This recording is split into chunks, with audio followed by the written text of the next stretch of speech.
Welcome and good evening to the City of Shakopee City Council meeting for November 16th, 2021. If we could call the roll, please. Councilmember Brennan. Here. Councilmember Lehman. Here. Councilmember Whiting. Here. Councilmember Contreras. Here. Mayor Mars. Here. Thank you very much. Item number 2, let's all stand for the Pledge of Allegiance. Pledge allegiance. I pledge allegiance to the flag of the United States of America and to the republic for which it stands, one nation, under God, liberty and justice for all.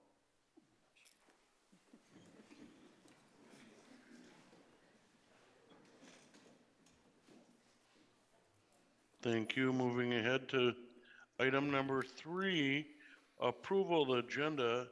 And let's please add 3A, firefighter award presentation. Councilor Whiting. Mr. Mayor, thank you. I'd like to make a motion to approve the agenda as amended. I'll second. Councilor Contreras. Second. Thank you very much. I have a motion and a second for the modified agenda. Any discussion? Discussion?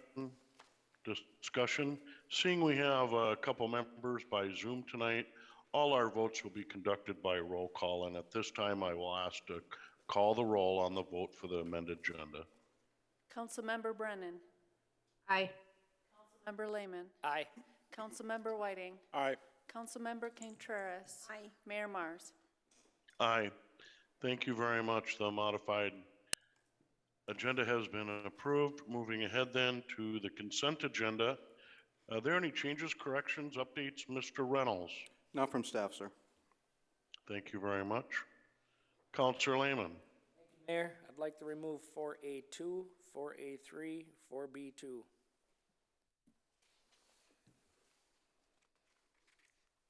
If there's no other changes, I'll make a motion to approve that consent agenda as modified. Whiting, second.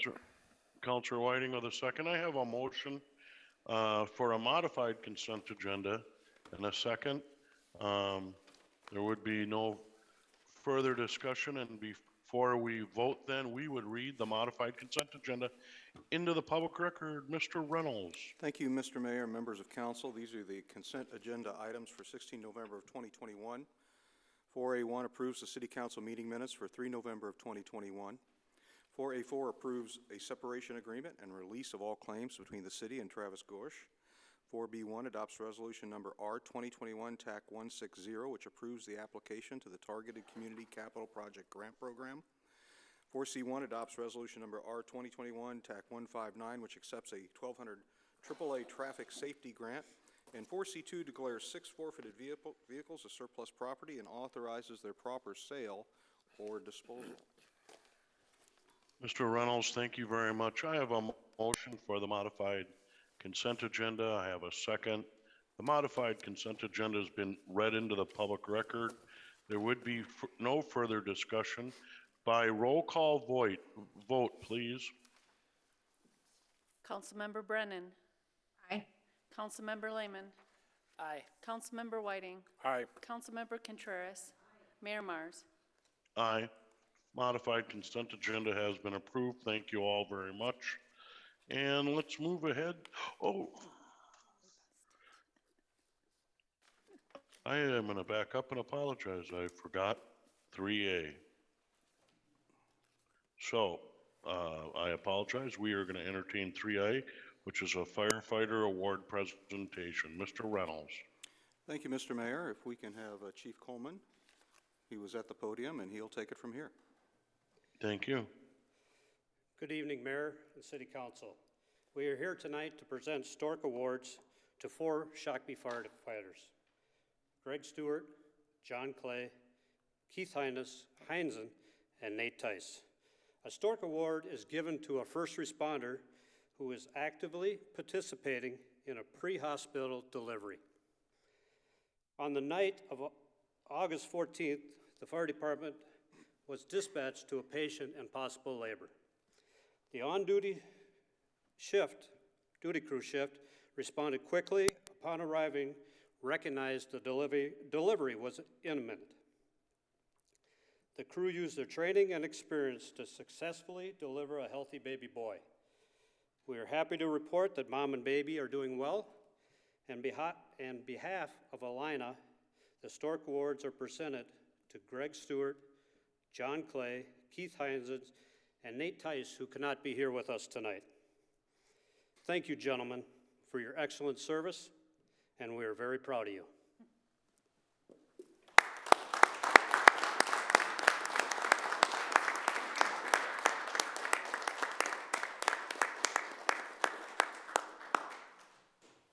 Keith Heinzen, there you are, sir. Your Stork Award. Thank you. Appreciate it. Thank you. Greg Stewart. Appreciate your service. Good job. Congratulations. John Clay. Appreciate your service. Good job. Nice job.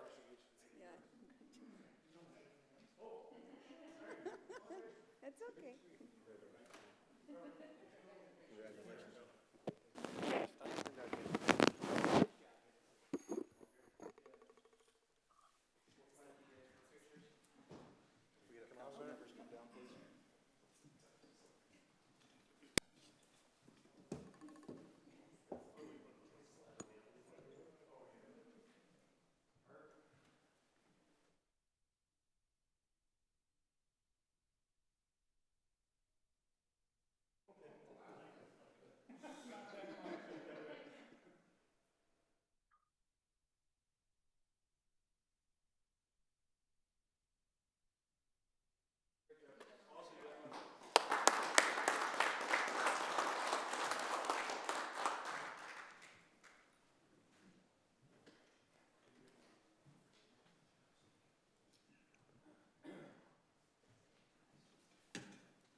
Well, great. On behalf of a grateful community in the city, thank you very much.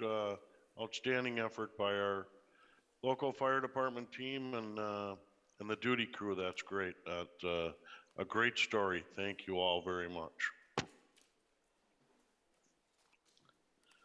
All right, let's move ahead then to item number 5. Now I'd like to recognize any citizen resident that would like to come forward and make a comment on an item not on the agenda. Please state your name and address for the record and welcome.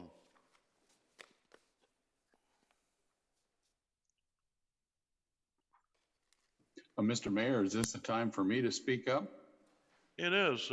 Seeing there's no other citizen, then we could go ahead. Commissioner Michael Beard, you have the floor. Well, thank you, Mr. Mayor. And to colleagues on the council, just a minute, the train's coming. I have to close my window here. I'm, for the record, Mike Beard, 8434 Horizon Drive, Shakopee, Minnesota. And I'm appearing before you tonight as the one of the commissioners representing the largest portion of Shakopee District 3 on the county board. Through your administrator, Mr. Reynolds, just a minute. Can you all hear that there? You sure you're not in Shakopee? Going by. Okay, the head end's passed. We're good now. Some questions were asked regarding what's going on at the county, and especially towards the end of the year here. I thought this would be a good time and to respond to some questions that have come up through the administrator, Reynolds, regarding different issues that might affect Shakopee. I think for the largest part, the Shakopee City Council does its job and does it well. The county board does its job and does it well. And we each have our areas of responsibility that we work in as we serve the citizens, the same citizens, by the way, in a couple of different areas. For instance, we have a lot to do with the state legislature, because the counties are, after all, an extension of the state administration.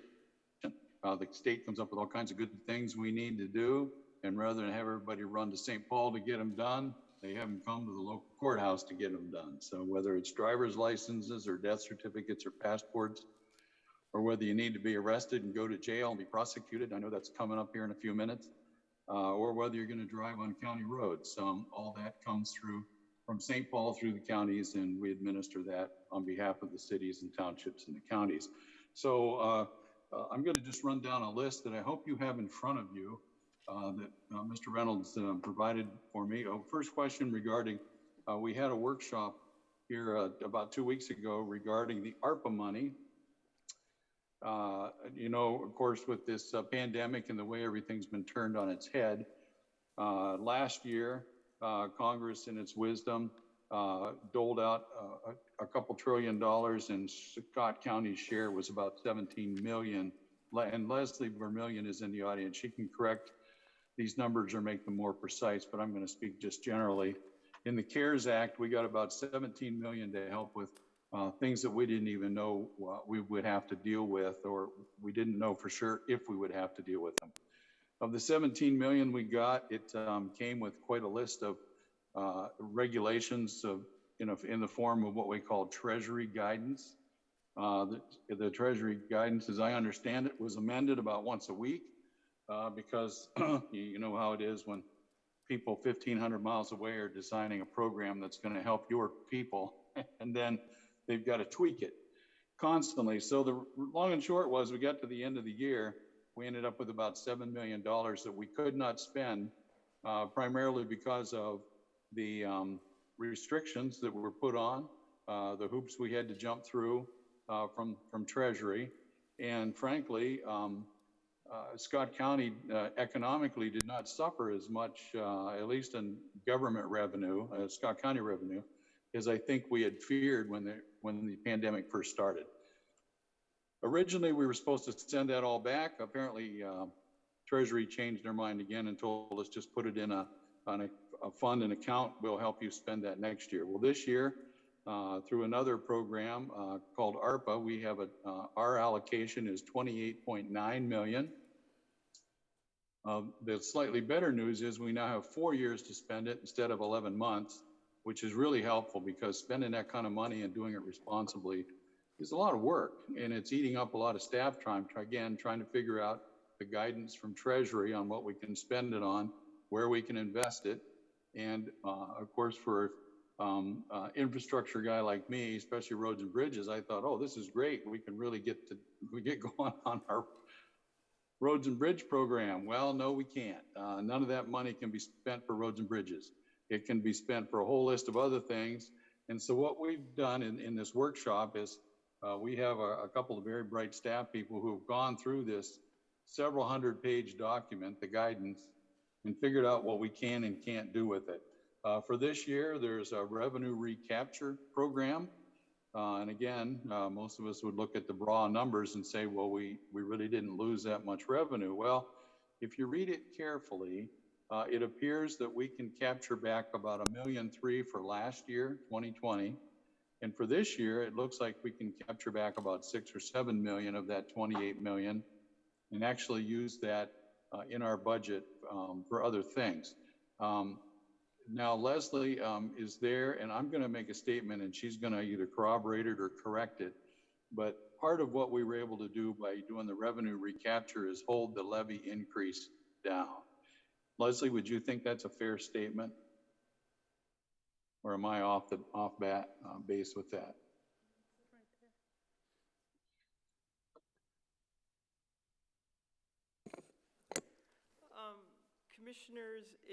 Commissioner Beard, yeah, it did help a little bit in holding the levy down, as we're able to invest some of that revenue recapture in some capital things, especially in the parks that tend to still meet some of the letter of the ARPA funds by who we're trying to serve with those dollars.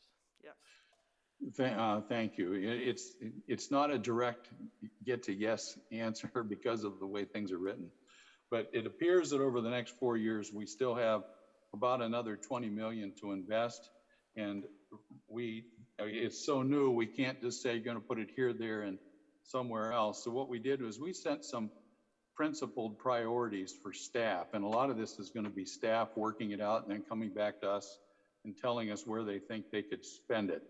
So one of the things philosophically that the board agreed on is that there are core functions of government that we have to do. Public safety is one of them. Transportation, except for roads and bridges, in this case is another. So there's some transit-oriented things that we're going to try to work with. And then, of course, the government, whether you consider parks and recreation a core function or not, nonetheless, Washington has permitted us to do some things with that through these dollars that we're able to redirect that Leslie just spoke about.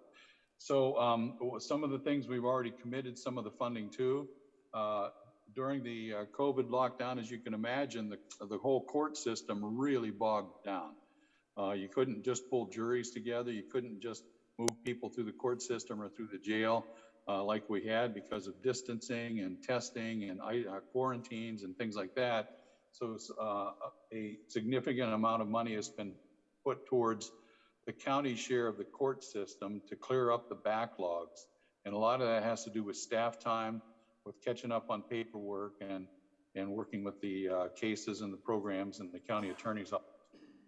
Another one is we're allowed to help with some of the housing issues. We're working on a housing match, a re-entry housing for people who are coming out of prison, who need some supervision and a place to land.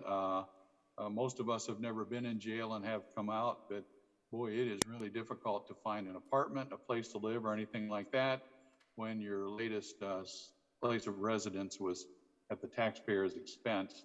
And so there are actually some ministries and some companies that specialize in this. And we work with a couple of them. And so we're going to help bolster that program a little bit to give folks who have paid their debt a chance to actually get back on their feet and be productive members again. We can catch up on some of the areas at the jail operations in isolation and quarantine.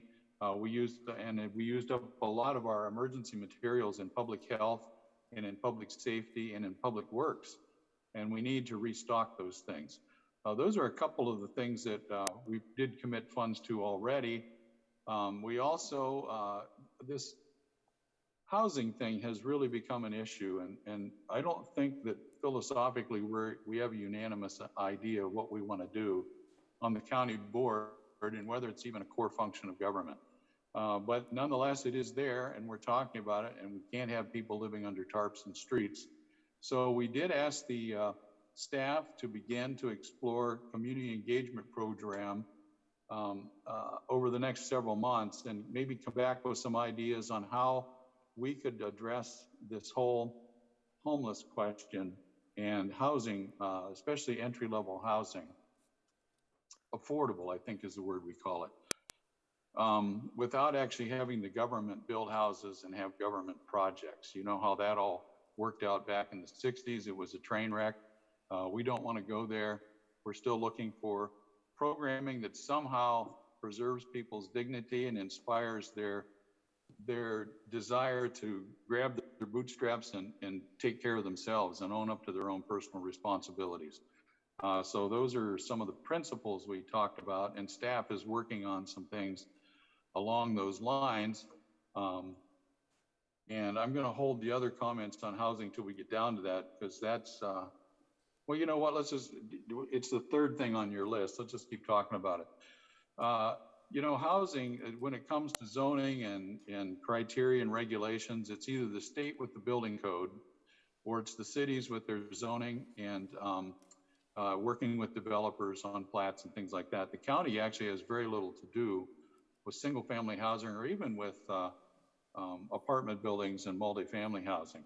However, there are a few things we think we can do if they tie into HHS, and this is one that's been a little controversial, and we're trying to figure out how we work with our city partners, particularly Shakopee, and with our HHS folks, because just to put up a house or a living quarter and put somebody in it that maybe struggles with how to take care of their health or take care of a family or even get up in the morning and do responsible things like going to work. They're probably in some sort of a county program or a welfare HHS kind of a program. And so we've been talking, about Beacon Interfaith with their model of having a place where it's all like one-stop shop and there's people there to kind of mentor them or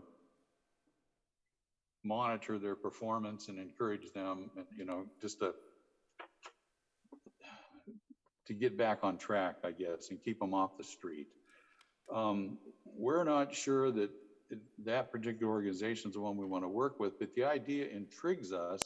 But again, that's kind of crossing a line in between housing, which the cities control, and health and human services, which the state has the county controlling. So there's work to be done there, and that's one of the reasons we asked staff to work on this over the next several months and come back with some ideas we might all be able to rally around.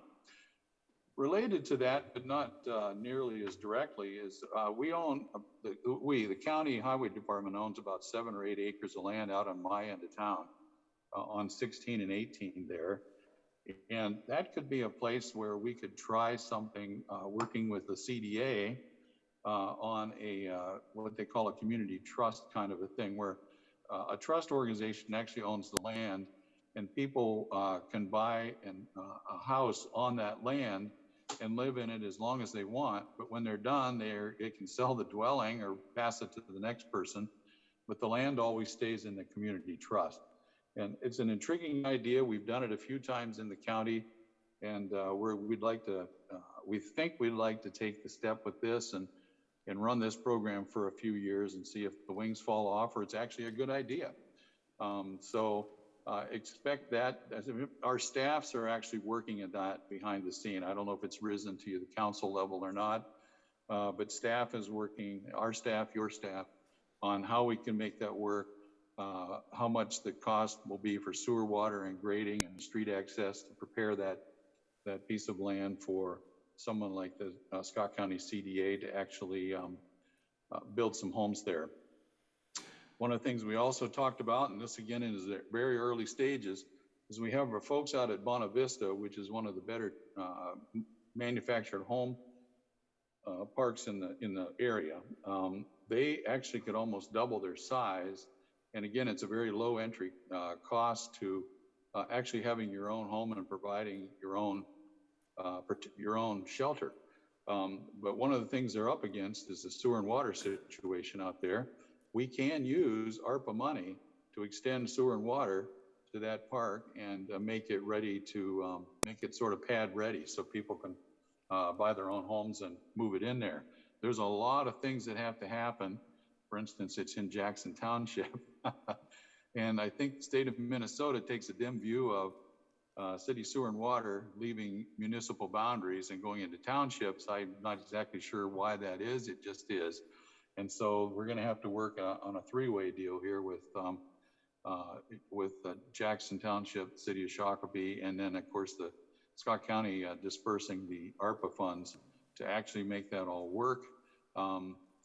This is a dream, kind of a dream idea. And when we're talking about affordable entry-level homes, some of us that have actually had experience living in manufactured housing in the past think, why is it not even in the conversation when we're talking with our urban friends who always want to build 20-story skyscrapers and subsidize a third of the units? I mean, it seems to be a better way to do this. This could be one of them. Just know that that's being talked about. And if you want to further the conversation, I'll be back in a couple of weeks when we get down to Lompoc and talk about it. Happy to do that. We're also talking about taking some of that money as a tax credit program to incentivize developers and others who want to build units for the disabled or the handicapped community. We've got several of those facilities in town that are working quite well. We could use more. And again, we don't want the government building them and owning them. We think that we can help incentivize the construction of those. Let's run over to the capital improvement part of the program, because that's the most fun one to talk about. What's going on that affects Shakopee directly? Well, of course, the most immediate one is the sale of the workforce center. We're moving the Scott County employees that worked out of there will be moving around the end of November to the Government Center West. That's the new building we just built. We got that is pretty much all done now, and we're anticipating those employees starting to come to the central campus here in about 2 weeks. And then, of course, I see that on your agenda last week, did you let the bid for the demolition of that building, I think? So we're looking forward to whatever cool things you got in mind for that project or that land out there. That we'll look forward to being invited to the groundbreaking and seeing what that's all about. The Government Center East, that's our original or the older portion of the courthouse, the one we call the early communist architecture. We're, I guess, actually pressure washing the building. It's been renovated on the inside with all new HVAC stuff and updating all the electrical and other things like that. We anticipate that's going to be done about the end of March, 1st of April, and we'll start moving back into that building. And some of that space, all that space then will be available, and we can put people in their offices where we planned for them to go in the first place, instead of playing musical chairs, kind of like we're doing now. But the Justice Center, that's the courthouse side of things, that'll also be completed about the end of March. And Leslie, I think we're getting 2 new courtrooms out of that. Is that right? Yeah. We talked about 3, but I think we're keeping 2, aren't we? Yeah, we built the additional one in the law enforcement center. It helps an operational aspect of it. Yes. But there'll be a brand new high volume courtroom on the first floor. And then the 3rd floor has a new courtroom, and that also has been shelled out for a future courtroom, but will be where jury assembly is in the near term. Yeah, there's a lot of things operationally on the inside. We're with moving folks who needed to come to a courtroom. We actually put a courtroom in the jail side of things, or I guess we call it the law enforcement center. But that way we don't have to move them back and forth across the street as much as we used to. Transportation improvements, County Road 83.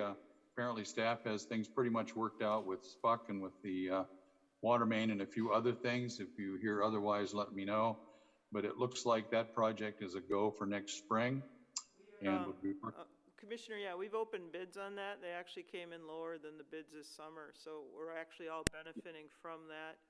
I believe staff is hoping MnDOT will complete their review and can bring it for board approval here in December. All right.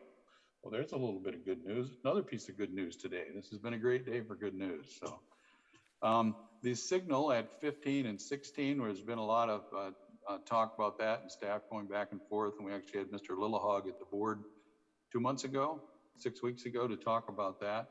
The signal is design is done, parts are ordered, and that'll be built in the spring. The cost share on the 16 corridor west. Okay, that's my end of town. I know there's a new project going in there. Mr.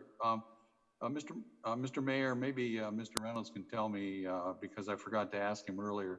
Project going in down by my house. How many homes are we anticipating there? And are we talking road improvements as well? I think we are. Commissioner, this is over to the west side. So in our tip, we actually show west. Yeah, we show cost sharing with the city as they continue to move County Highway 16 between Marystown Road and 69 in that area. So we continue to participate with them in that project. Okay. That's this one. The next one is the trail partnership over on my end of town, west of 18. Yeah, I know there's a gap in the trail there that gets a little iffy for people that walk through that neighborhood. So apparently that's moving ahead as well. Another roundabout, 69 and 78.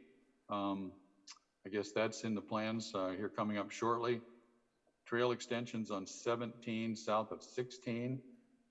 Leslie, while we're talking about, how are we doing on the bridge on the west side of 17 between like the Cub Foods neighborhood and the transit station?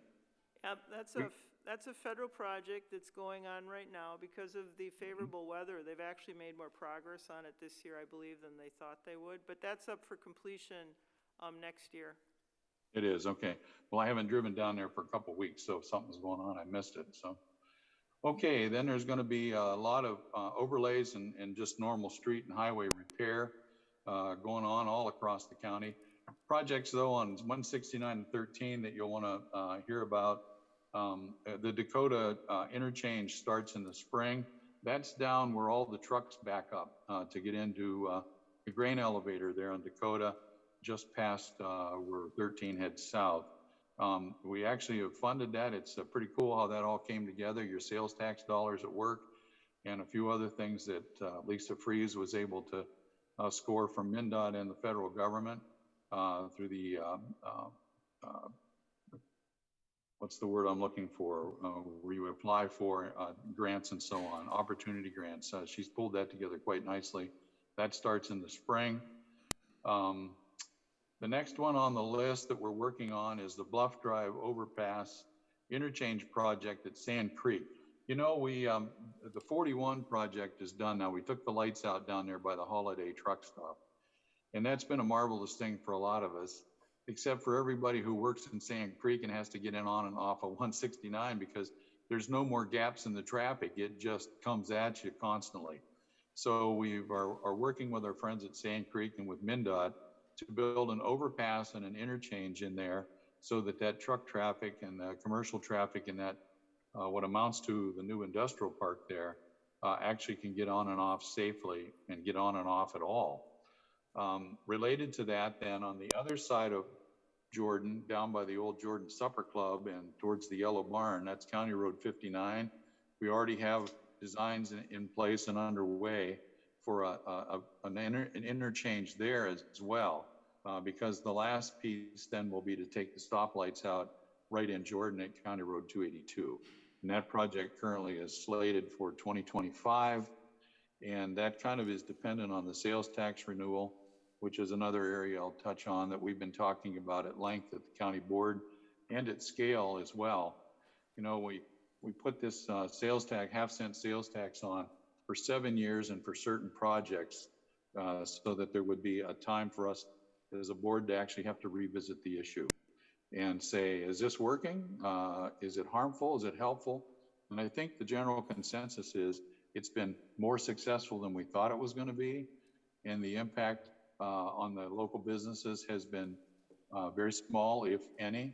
And I think we're going to extend it again. So this commissioner said, let's do it for another 7 years. But I think the consensus of the board is let's make it 10 years this time. So during next year, we'll be holding some public hearings, and I'll probably have the board members will be visiting their local cities and talking to the city councils about renewing the sales tax for another 10 years. And we have projects that were on the list from last time and a few more that have popped up that we'd like to use that for the local match. So it doesn't have to go on the levy, and we can continue to build out the highway system and make it safer and more efficient here in Scott County.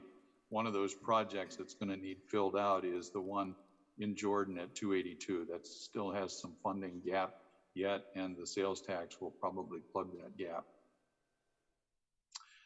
I've got a few other things here, but Mr. Mayor, I've been talking to you for 15 or 18 minutes already.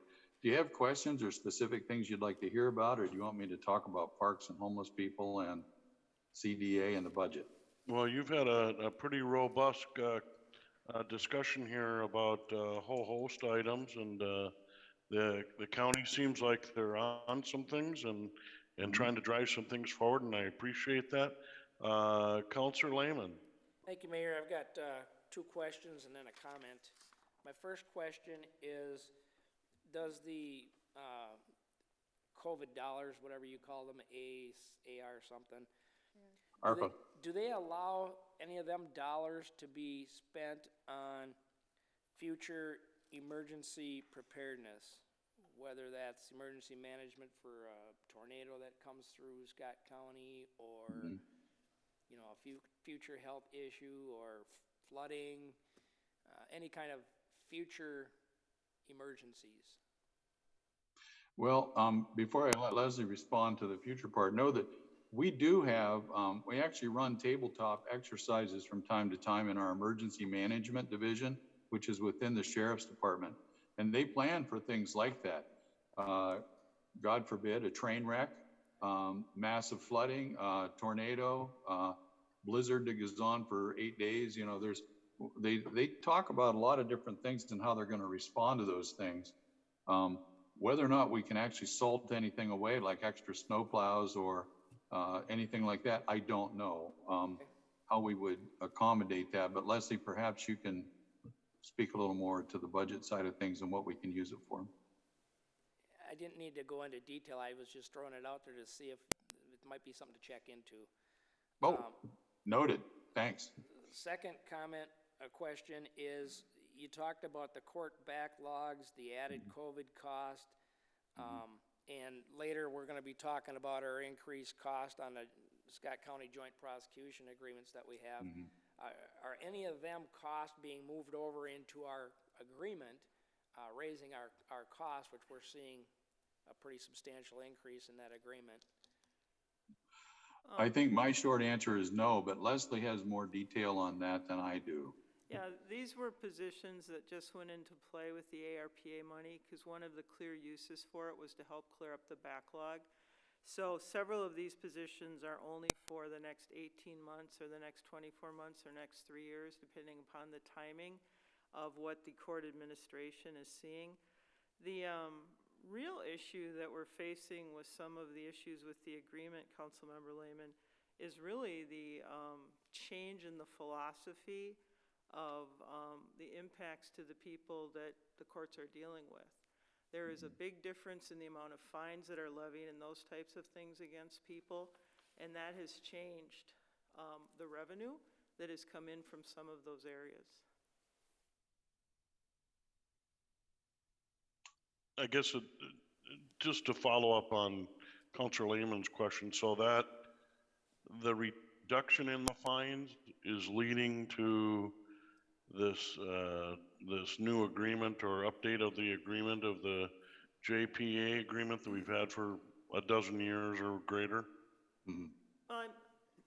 Yeah, the update of it, I think, but I think, Mayor, that all along the JPA was supposed to be paying for itself. The counties carried those costs for several years. As we have seen a shift in the court's attitude towards levying fines towards offenders. There has been a definite shift, and that's one of the things that Ron will cite and why the change. Well, it doesn't make sense if the fines are less that the general law-abiding taxpayers pay more. That just doesn't make sense to me if I'm reading that wrong. But anyway, let me go on to my comments and then let other people speak. The half-a-cent sales tax on, is it automotive parts? I'm not a tax person. I don't like taxes, but I do support that tax only because I've seen the dollars used here in Scott County on projects that matter. I know it was 7 years to begin with. I'd like to see 7 instead of 10. And I certainly don't want the 0.5% to change because it's pain in the butt to go back into the software systems and change that. So, I mean, I'd make that change if it goes back to 0, but I just don't see, you know, it's nice that we are taking an initiative to put something together that actually funds local projects that we can touch, see, use right here at home. So I'm not normally supportive of taxes, but it's not an increase, it's just an existing, and I've seen the benefits of it personally, so.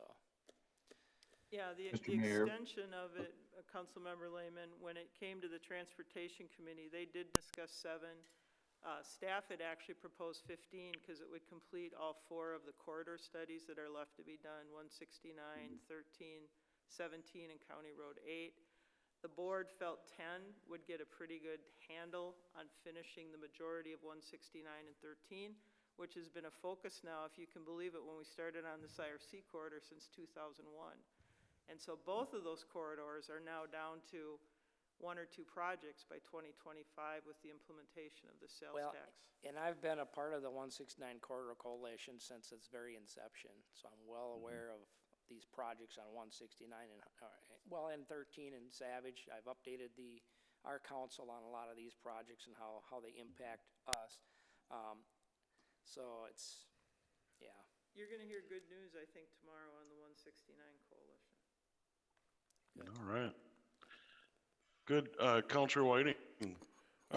Thank you, Mr. Mayor. A couple comments, and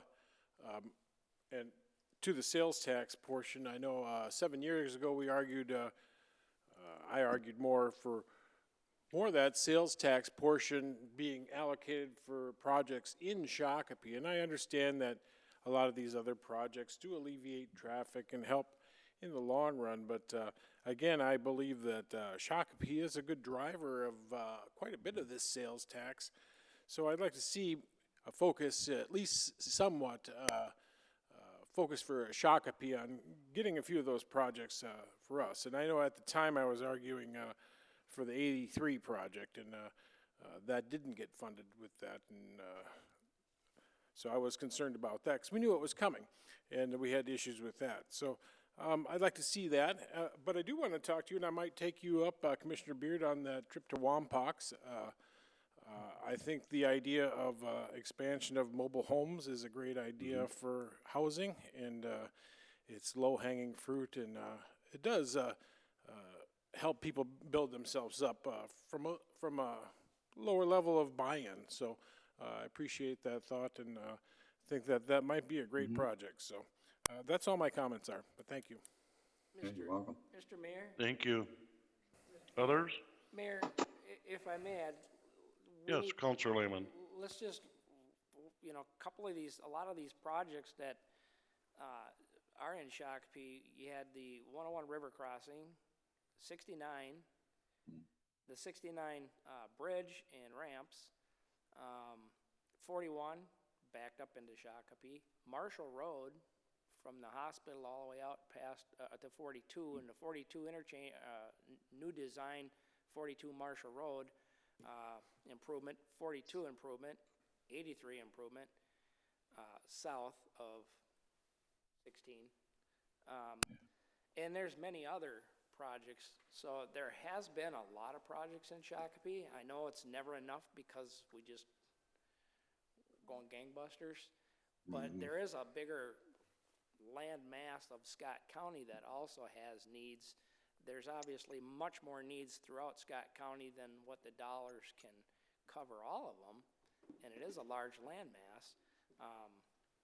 But if you really look at prospectively the dollars, how they're laid out by population and use, I think they've been pretty fair over the last few years. I'm just saying, look at the dollars and where they come from. Yep. Oh, yeah. Counselor Brennan? Yeah, I appreciate you that you're here, Mike, and I think that it's a good opportunity always to hear from the county on projects that they're doing. I had heard about the conversations regarding the ARPA funds, but it's good to hear an actual concrete list of what's happening. I know that the extension of water and sewer into the Bona Vista Terrace is something that, you know, as a spec commissioner, that's kind of how would we do that, and as a member of the council, you know, how is that possible? And I also, I would also encourage the Community Land Trust area on County Road 16. Community Land Trust I had first heard about when I was working on loans in Hawaii, because the Hawaii property was so expensive that they had land trusts, and they would build a house on those properties and then lease the land. So it's kind of interesting concept to see actually come into Minnesota and to see that as becoming a normal part of the conversation on housing. And I also appreciate the fact that the commission has had taken the opportunity to reevaluate County Road 83. And it's good to hear that there's some good news coming from that, because yeah, that's really important to the SPUC commission also. And then I had asked about jobs for people with disabilities, and I had the opportunity to watch the commission meeting this morning and heard that update. So I'm glad that that's still on the radar for those people, because you know my daughter personally is without a job and has been without a job for over a year now. So it's getting jobs for that community is very important. I think that's all I have. I just really appreciate that you took the time to give us this update. You're welcome. Thank you, Counselor. Yes, Commissioner. If I can speak to Jody's comment for just a minute. I think I was the chair of the board the year we closed the new options program and transitioned to ProAct. One of the most difficult and tenuous, tedious, carefully handled moves that in all my years of being involved in policymaking that I've been involved in. It was fraught with the opportunity or with risk, but I think it came together quite nicely, and I think it's worked quite well. We appreciated ProAct's ability to expand opportunities for people in the program that we just couldn't as a county. Now with the workforce center moving or being demolished and everything, Darren and the intermediate school district, of course, they bought the building out by Shutterfly. Mm-hmm. I'm blanking on the name of the building that stands right there with the name or with it. Southwest. Years, yes, the Southwest bought that building, and they cheerfully and gladly made room for ProAct to move into that building with them because they had so much extra space. So we're working on a couple of ideas to work with ProAct and the Southwest Intermediate District on a drop-in daycare. I don't want to spill the beans on that, but that might be something we can do to help folks who can't otherwise find a daycare for an unusual situation. So yeah, it's working, and yeah, thank you. That so thank you. Well, very well. I think you really hit on a lot of stuff here, Commissioner, and Leslie as well. You know, how to deploy this money in the right way. Some of your capital improvements, good news on 83, movement on the light at Marystown and 17th Avenue. I too believe your sales tax for roads and transit, I like it that it's local and I can see the impact and the things you've done around Shakopee and the greater Scott County. I like that if it has to come from my pocket but stays in our community, in our rough area, I think there's more touch and connectness of that all. I do appreciate that. When I was going through your list the other day, you had a pretty robust list here, but we had a meeting with the railroad, Councilmember Lehman, city staff, and well, actually, month, 2 months later, we've actually had some slight progress. Way to go. They've acknowledged and are going to make some improvements to a couple of failed crossings and have out on Stagecoach. But I did bring up the 101 crossing by Valley Fair. Yes. So I'm going to continue to push for any solution there from the county because it's county road. Yeah. That thing always gets patched, and the patches don't hold. No. So if we could find a solution for that, and while the railroad's paying attention to Shakopee and Scott County here. Okay. And remind the county that in that discussion, the railroad said it would be quicker and easier for them to close down all of 101 for a period of time to do the whole crossing than it would be to do half and half. So in that discussion with the county, the issue would be how would we reroute for a couple of days to make that happen? Well, probably have to wait until 83 is done and try to big a loop-de-loo, but I know we did bring that up in our meeting with the county a couple weeks ago, and Just let the railroad and the county work it out. We'll Mayor, figure something up there. yeah, Go Mayor, ahead, we did forward that to Tony, and he was reaching out to the state rail office at the DOT as well to try to initiate those discussions, so. Yeah. Anything else, counselors? Any more comments, discussion? Great, The open. big discussion. important one is we proposed our maximum levy to be 3.99 this year. In line with our no surprises, don't spike the levy, we're trying to hold it in between that 3 and 4% range so that it's predictable and there's no surprises. So that's about where we're at. Mr. Mayor, thank you for letting me come over, and Mr. Reynolds for setting this up and giving me a list of things to talk about. Well, thank you for your update. I think our building our relationships and speaking and talking about these issues are vitally important to us and to all our residents. So thank you. Okay. Thank you. All right. Thank you to Leslie and Commissioner Beard. Let's move ahead then to item number 6, business removed from consent.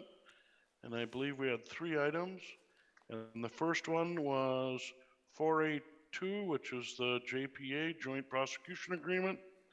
Counselor Lehman. Thank you, Mayor. Mayor, I took it off consent because there was questions that I was speaking with Mr. Reynolds about, and I just decided that maybe he could explain it into public for me better.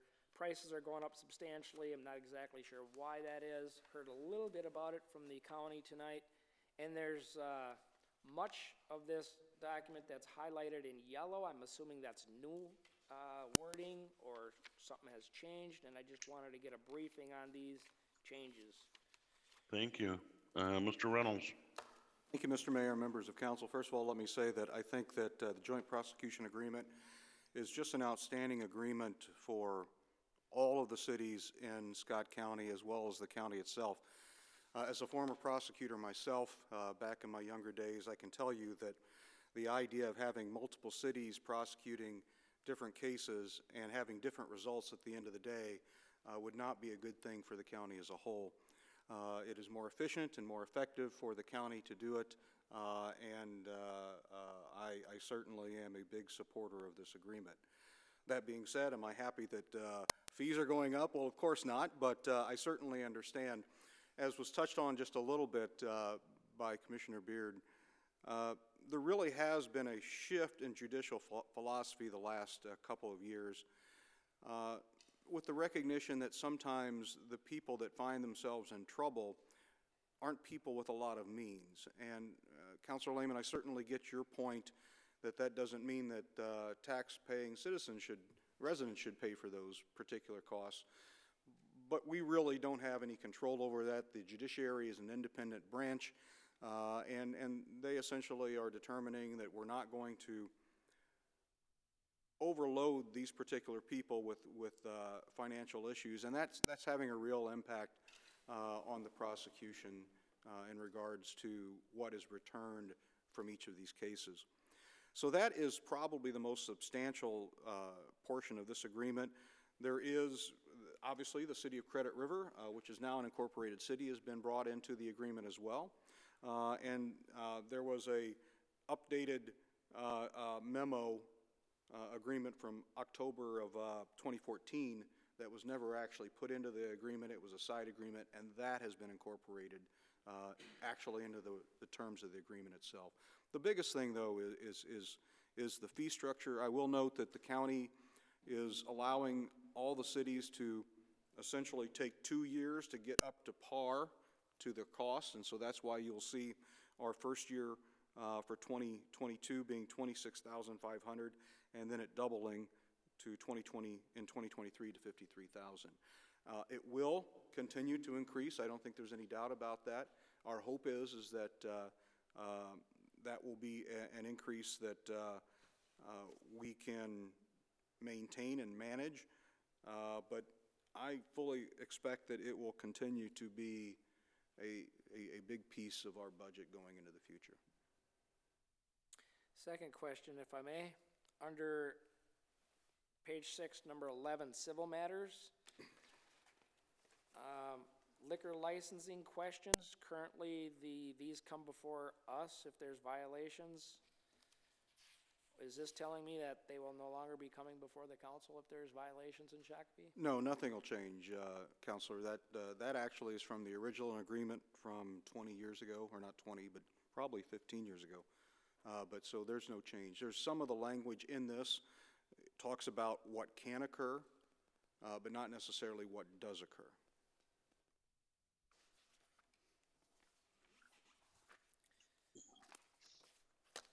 More, Counselor Lehman? Well, I would just point out that some things of this agreement say certain things that may or may not be cast in stone because the person on the other side of the situation does have rights. You know, if there's a property rights dispute, that can go directly to federal court based on Supreme Court precedents. So this might say this is going to be handled here, but it may not actually be handled here. It may be handled somewhere else, regardless of what this says, based on higher authority precedents. Okay. Well, and I looked at this, and I know I talked with Mr. Reynolds a month or two ago about our increased costs, and not a fan of that. I too agree, Counselor Lehman, where someone without means and gets in on the wrong side then, and then can't pay the fine, and then we're distributing that to our general populace for payment back. That's a tough discussion. But I do know that this agreement's been around for a long time and has served our community very well, this joint prosecution agreement. And it's well done, it's been well managed, and you know, outside of costs, this has been an important thing and does create some efficiencies from that aspect, having all the cities involved. So I view it as an important agreement, and It's hard to cost say, withstanding. it's hard to say efficiencies when you see your costs doubling and tripling as Mr. Reynolds says it will. Yeah, Well, and that's a, If I can go ahead, address Mr. that, Reynolds. it would be significantly more expensive for the city to hire its own prosecutors and to do this on our own. It really is a savings, even with this, for the city as a whole. You know, I know that both the mayor and you were on council when we used to have prosecutors and had them down in the dungeon of the old city hall. And so if we weren't a part of this agreement, we would ultimately have the responsibility to rehire prosecutors and move things forward. It is a very, very good agreement overall. And as I said before, I'm certainly in favor of it. And I've talked to the county attorney on it in regards to costs. He understands all of the city's concerns when it comes to costs. And I believe that they're working hard to try to control the costs on their end. It's just that once larger revenue stream is slowly over time being eroded, and that's essentially due to a change in judicial philosophy.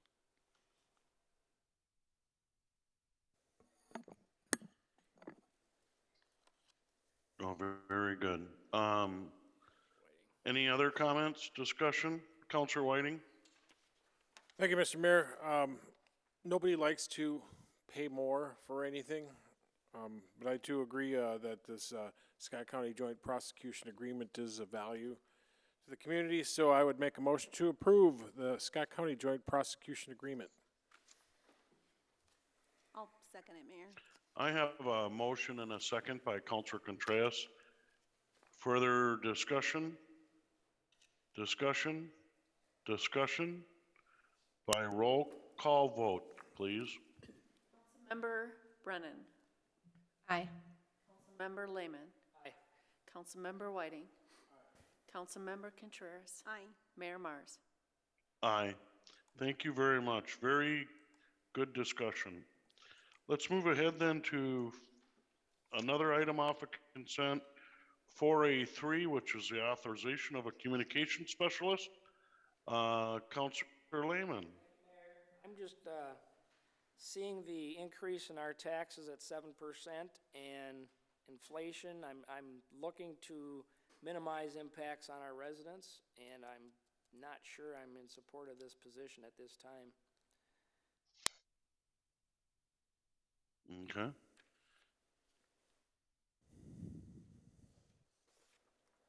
Any other comment, Counselor Whiting?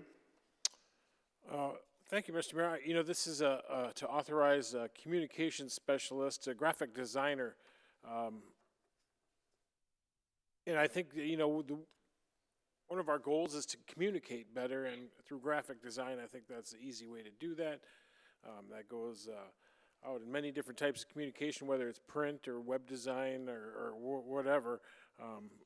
So I think it's a value to the city. So with that, I would authorize the hiring of a communications specialist and hire at step 7. I'll second that. I have a motion and a second by Counselor Contreras. I guess my point here in the reorganization, you know, our communication department's expanded in the last 15 years. And communication from a city standpoint is vital these days, especially in social media, getting out, selling our message in many different ways, many different news media, different formats of media. So this day was coming, and now we have a new manager there of communications and that department, and this is the other piece of that used to be done by one, and I think now has been split because of the workload. So Councilor Brennan. I think there's also a higher expectation from the city that, or from the community, that there would be better communication from their city and from the, so that they know what's going on. So I agree with that. Mayor, if you allow me. Okay. Councilor Contreras. I do have to add to this because for a long time at the beginning of my term, I remember one of the issues, like how do we get the public to know, and how do we, you know, it was always like, how do we engage with the community? How do we do this? So to me, this is something like, you know, Councilor Whiting said, it's a value and it's vital. We need it. It has to be, because that is our job, to communicate to our constituents every single move that we make. So I'm in favor of this. Okay. If there's no further discussion, by roll call vote, please. Councilmember Brennan. Aye. Councilmember Lehman. Councilmember Whiting. Aye. Councilmember Contreras. Aye. Mayor Mars. Mayor Mars. You froze up. Has left the building. Give them a couple minutes.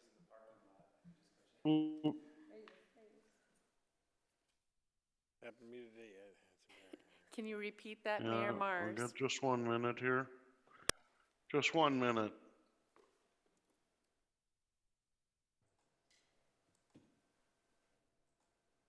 There he is.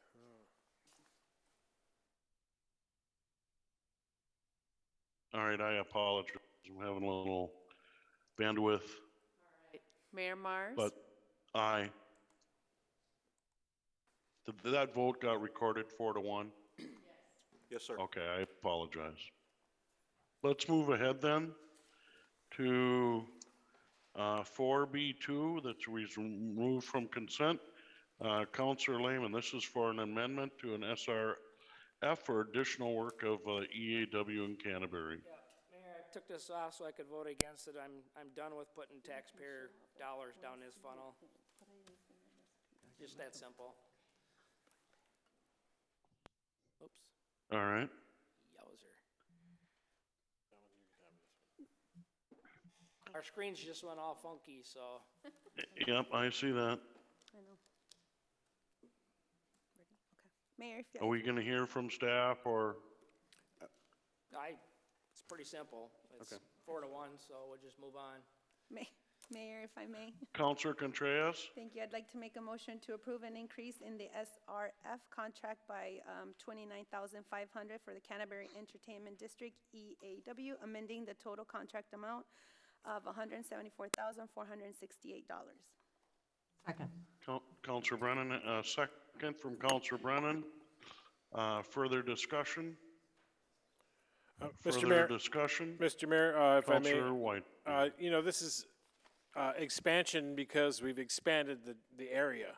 So clearly, you know, the contract with this SRF needs to expand as well to compensate for the expanded area that they got to look into for this EAW. So that's my only comment. Right, I agree. We made a contract to demolish that building, the Workforce Center, and this is just making sure that the EAW is encompassing it. Correct, Mayor, sorry. I got too excited. Exactly, I am understanding what I am putting my vote for, that, you know, we got the Workforce Center, so now we need to see how that's gonna, you know, take a role and play a part in that whole Canterbury Entertainment District. So I'm in favor of it. All right, thank you very much. Further discussion? Further discussion? Further discussion by roll. Oh. Counselor Lehman. As I said before, we spent tax money to buy the building, we spent tax money to tear it down, we're gonna spend more money on studies, and we're gonna spend money to put roads and services to it. We'll probably extend the tax abatement to the lot. We just can't seem to spend enough of general tax levy dollars that should be coming to the city's general fund for general services, which we are supplying to new development, at least until my grandkid is old enough to pay taxes. So, you know, it's hard for me to say to our existing constituents, you have to pay your property taxes for services, but people that don't live here yet, they don't have to pay, their property taxes are not gonna go into the general fund for services, but we're still gonna supply them services. So I digress, that's my policy position. It's been at odds for a while on this. We'll move on. All right, Counselor Lehman, thank you very much. I do have a motion and a second. Further discussion, discussion by roll call vote, please. Councilmember Brennan. Aye. Councilmember Lehman. Negative. Councilmember Whiting. Aye. Councilmember Contreras. Aye. Mayor Mars. Aye. That motion passes 4-1. Thank you very much. Moving ahead then to item number 7, public hearing, 7A, on the 2021 alley reconstruction. And I'd entertain a motion. Counselor Contreras. Motion to open the public hearing. Counselor Brennan. Second. I have a motion to open the public hearing and a second. Further discussion, discussion, discussion. Roll call vote, please. Councilmember Brennan. Aye. Councilmember Lehman. Aye. Councilmember Whiting. Aye. Councilmember Contreras. Aye. Mayor Mars. Aye. The public hearing is now open and staff will present. Thank you. Good evening, Mr. Mayor and council members. I'm here tonight to present the 2021 Alley Reconstruction Special Assessment Public Hearing. A little refresher on the project. This was a local public improvement project based on Minnesota State Statute 429 and was the reconstruction of 2 downtown Central Business District alleys bounded by Fuller Street and Lewis Street on the east and west, and 1st and 2nd Avenues on the north and south. The project consisted of removing the existing bituminous surfacing that had extended past its usable life, had been patched over several years, and was replaced with concrete pavement, which will provide a long life downtown for heavy equipment that goes through the alleys, deliveries, etc. It also included some lighting upgrades in the alleys that was brought up during, I believe, during the feasibility study. So a little refresher on the project timeline.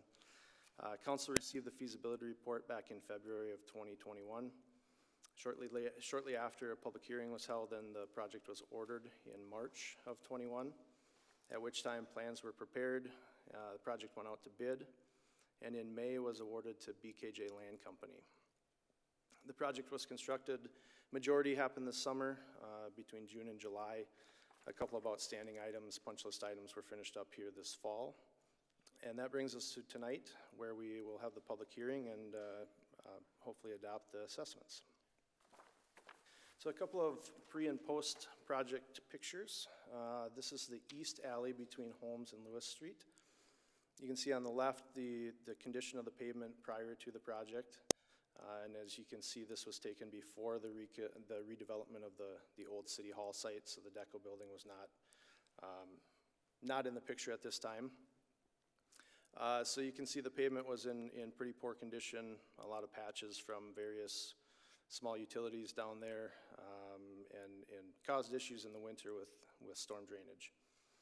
The new alley on the east is a concrete alley, curb tie-ins along the buildings.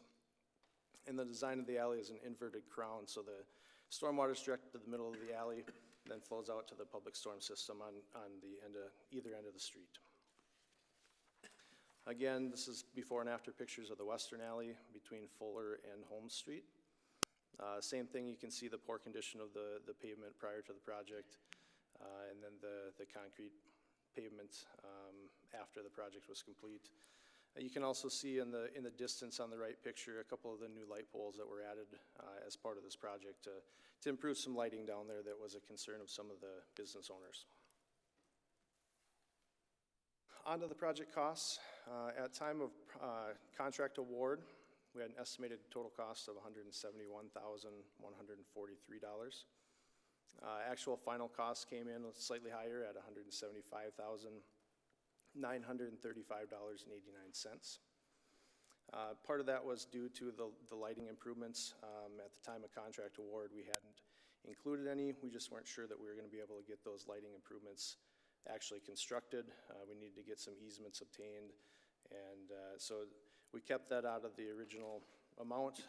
So some of it was covered by our contingency, but overall we came in pretty close to our contract award amount. On the bottom, our funding sources were special assessments, and the remainder was the storm drainage fund. The improved pavement and drainage down there is a benefit and eliminates some of the sediment that was getting into our storm sewer system with that broken up pavement.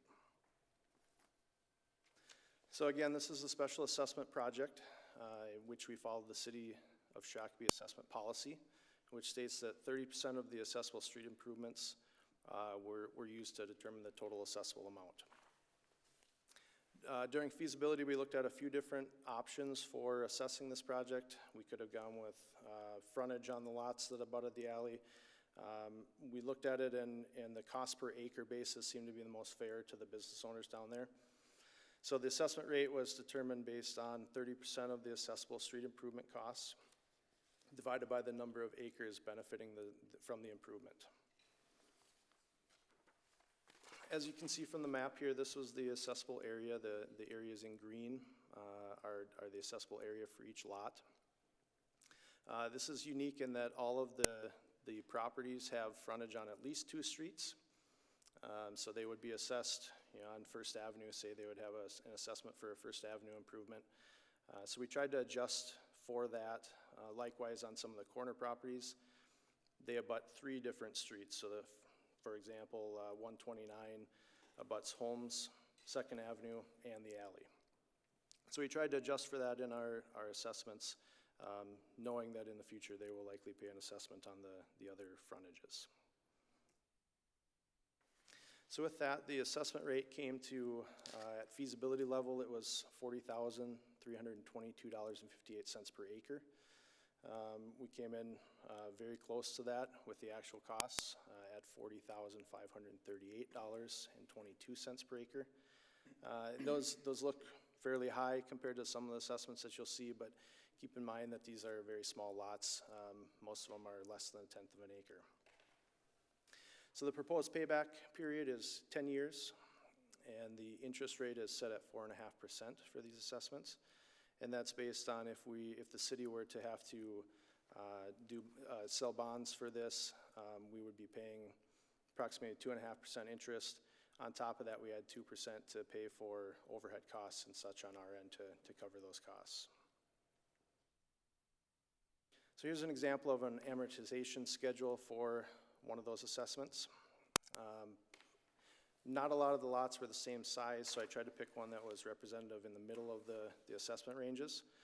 So for this one, the total assessment amount would be about $2,600.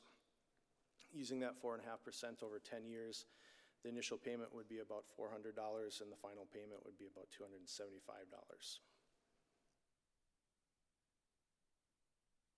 So payment options, all the property owners on this project have the ability to pay in full or even a partial payment with no interest if paid before December 16th, 2021. And that would be payment to Finance Department at Shakopee City Hall. Assuming that the assessments are adopted tonight, we'll be sending a notice to the residents or the property owners yet this week, which will detail their total or final assessment amount that is to be paid. If they choose not to pay in full prior to that December 16th date, the assessment will be certified to county property taxes and paid over a 10-year period, subject to the 4.5% interest rate per year from the date that the assessments are adopted. At any time during that 10-year period, they can choose to pay off the remaining special assessment amount, which would then eliminate the future interest payments on that assessment, and that payment would be to the City of Shakopee Finance Department as well.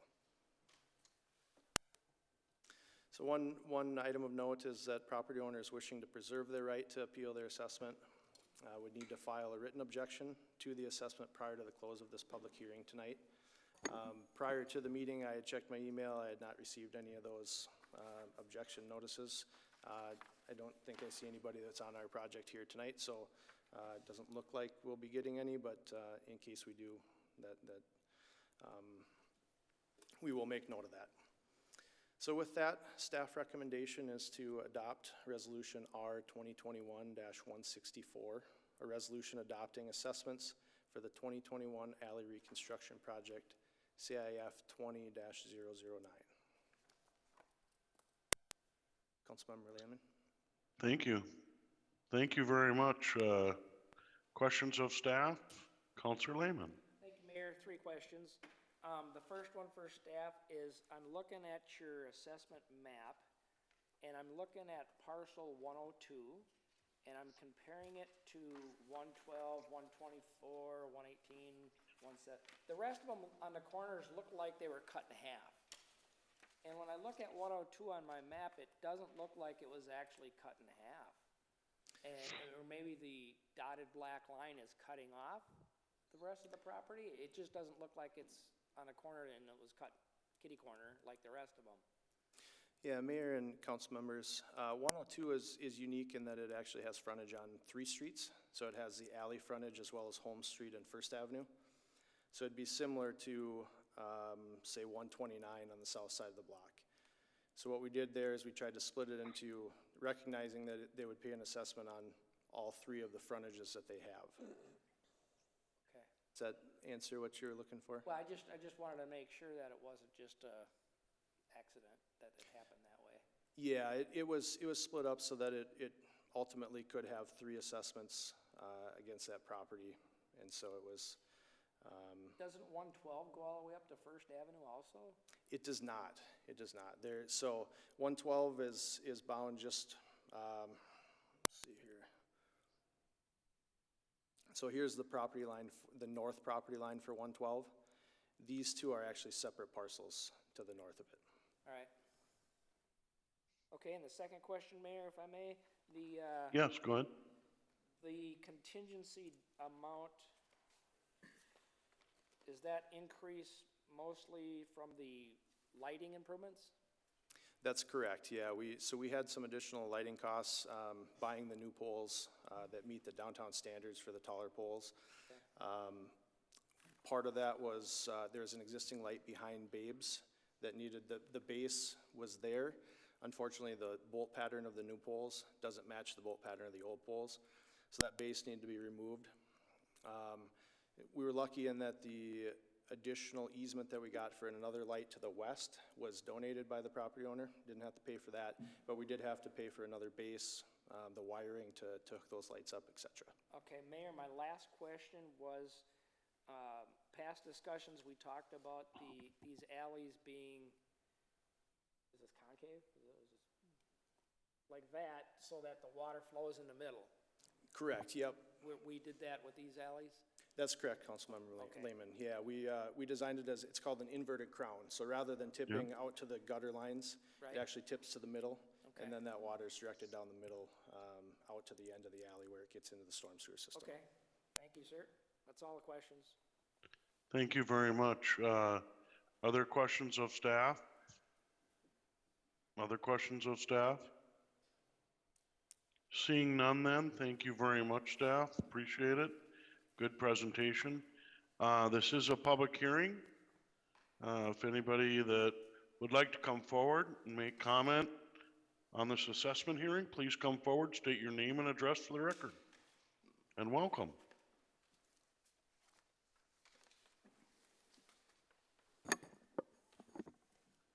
We have no one in attendance for that, Mr. Mayor.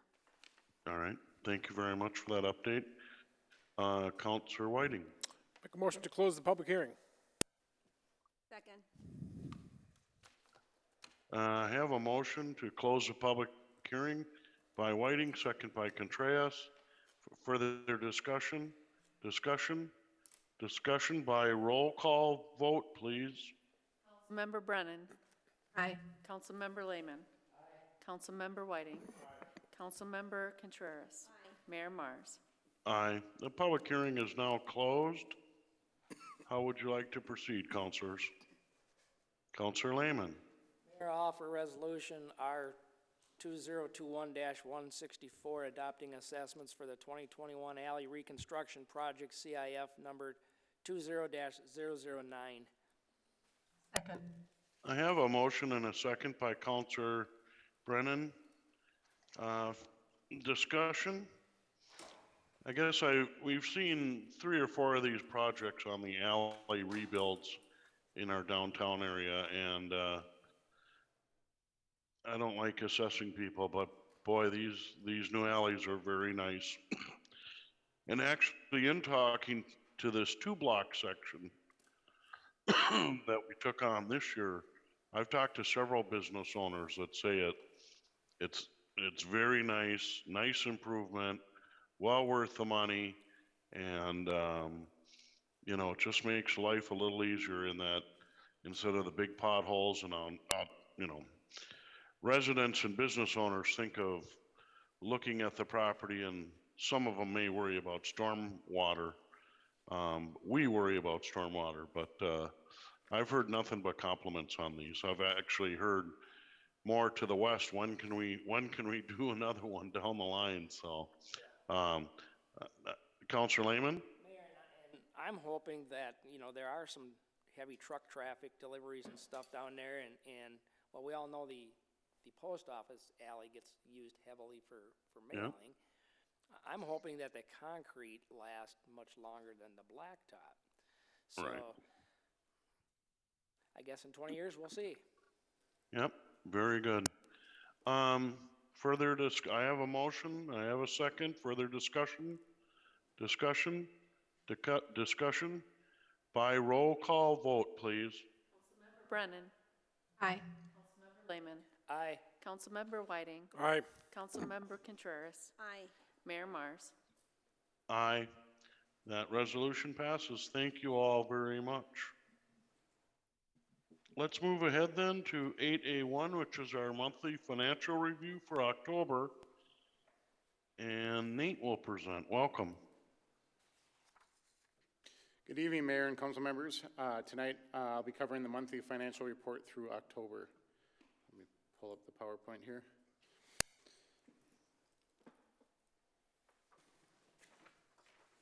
This slide shows the general fund through October. So at this point, we're 83% through the year. Based on the discussion we had last month, I've added a extra column to the monthly report that coincides with a draft of proposed budget amendments, which I will touch on in the next couple of slides in more detail, but basically it provides a number of reference that can be found on a draft of the proposed amendments that are included within the packet, meaning that these proposed budget amendments explain some of the variances that are within this. Before I go into the proposed amendments, just a few items I wanted to note. We will receive our second half property tax settlement on December 1st, which will bring the taxes line. Oops, am I zoomed out a little bit? Oh my gosh. There we go. Which will bring the property tax line back in line with the budget amount.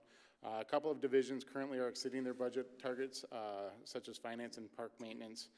We'll see where we're at the end of November, but we could bring forward small budget amendments for these departments as well. Our budget policy asks for divisions to be within their budget, so that's kind of where the budget amendments would come from. Lastly, I'll just make kind of an overall general comment. I won't necessarily put this in writing, but looking at where we'll end the end of the year, after we adjust for our fund balance adjustments and looking at our revenues and expenditures, we'll likely have in the range of $500,000 to about $1 million that would be above and available for spending. But obviously, there's still a couple of months ahead, but that's where we're projecting at.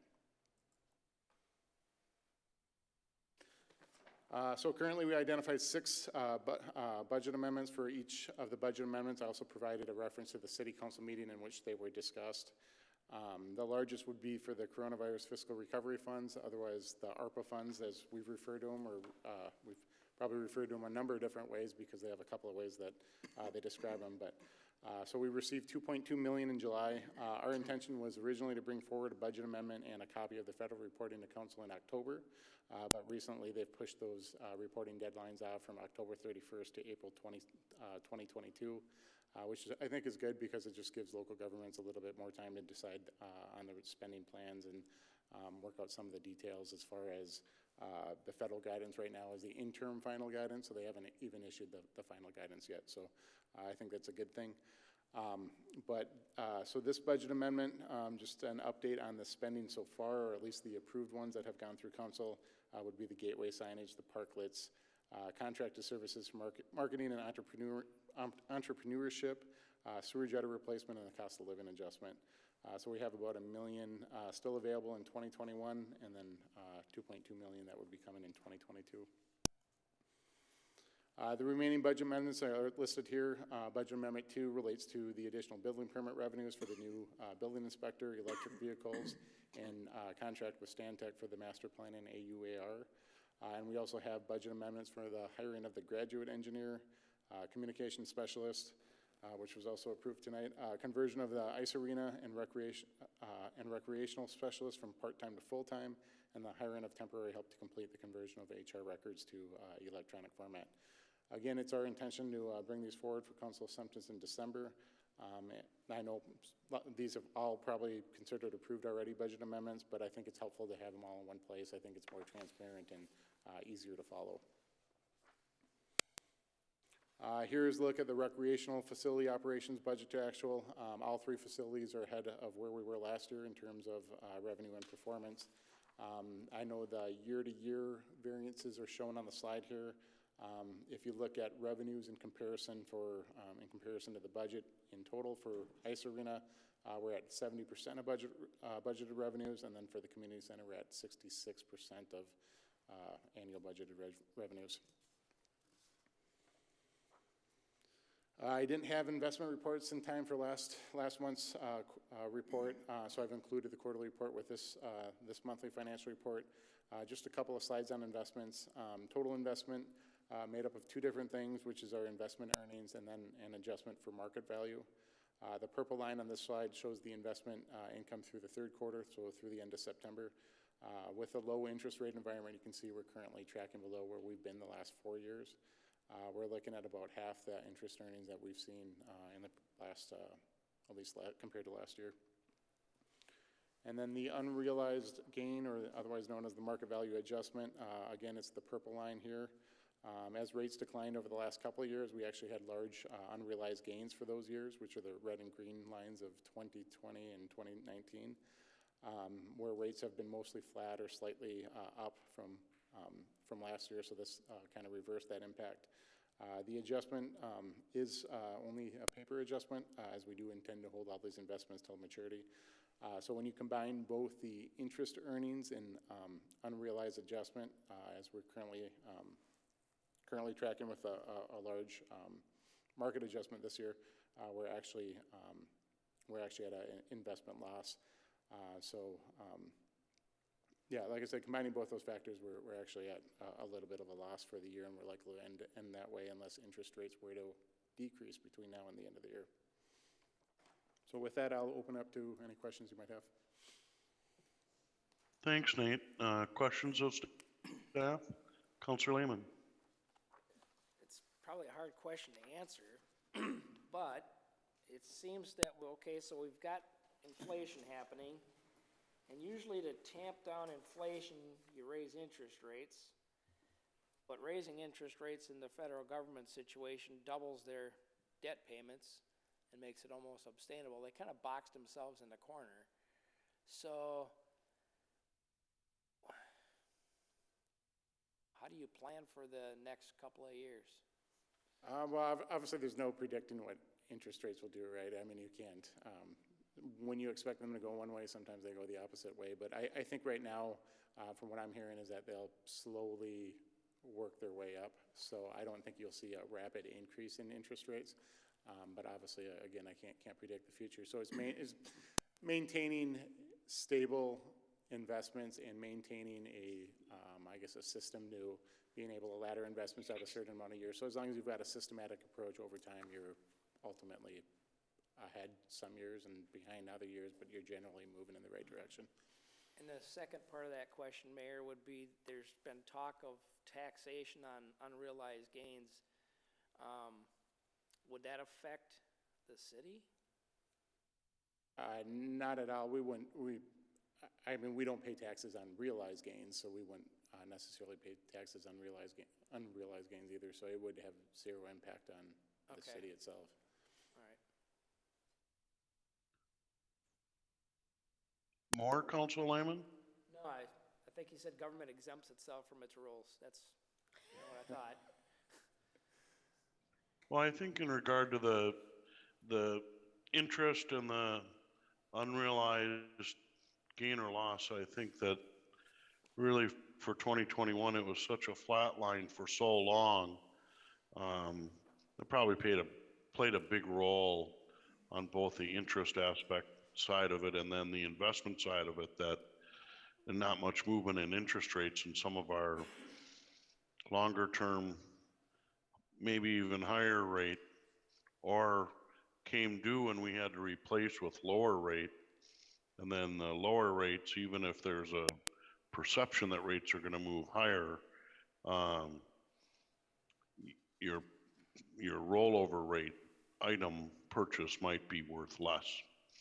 So I think that's a function of that. But if rates start going up, we can start to ladder those investments back up and tier back up. I think that would be the right plan moving forward. Other questions?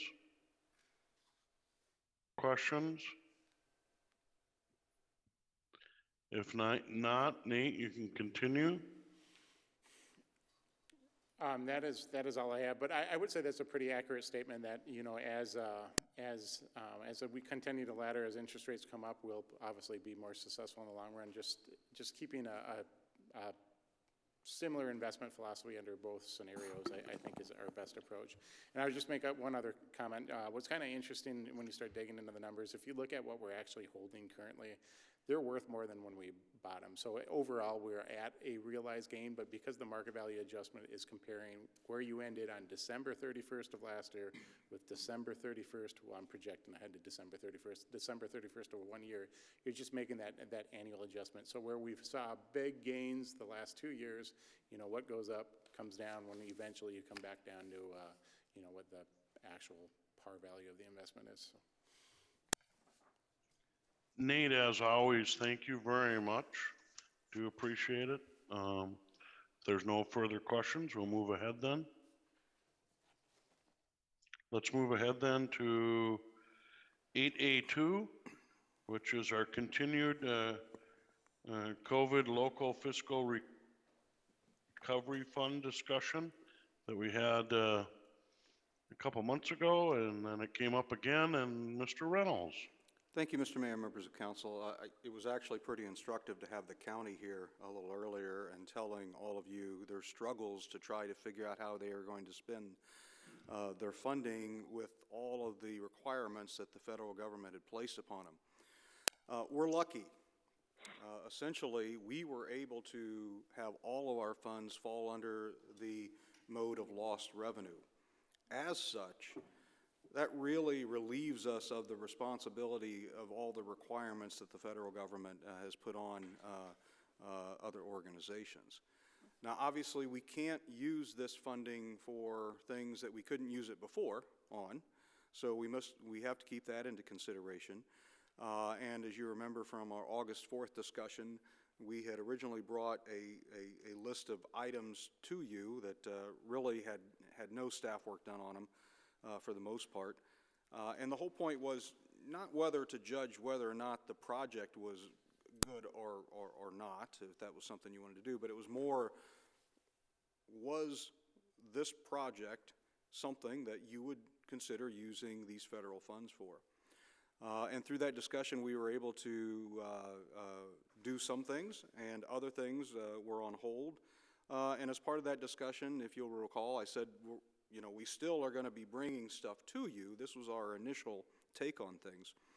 And last meeting, we brought the project of the Datronic signs to be looked at, and there was some discussion as to whether or not funds should be used for these funds should be used for this particular signage.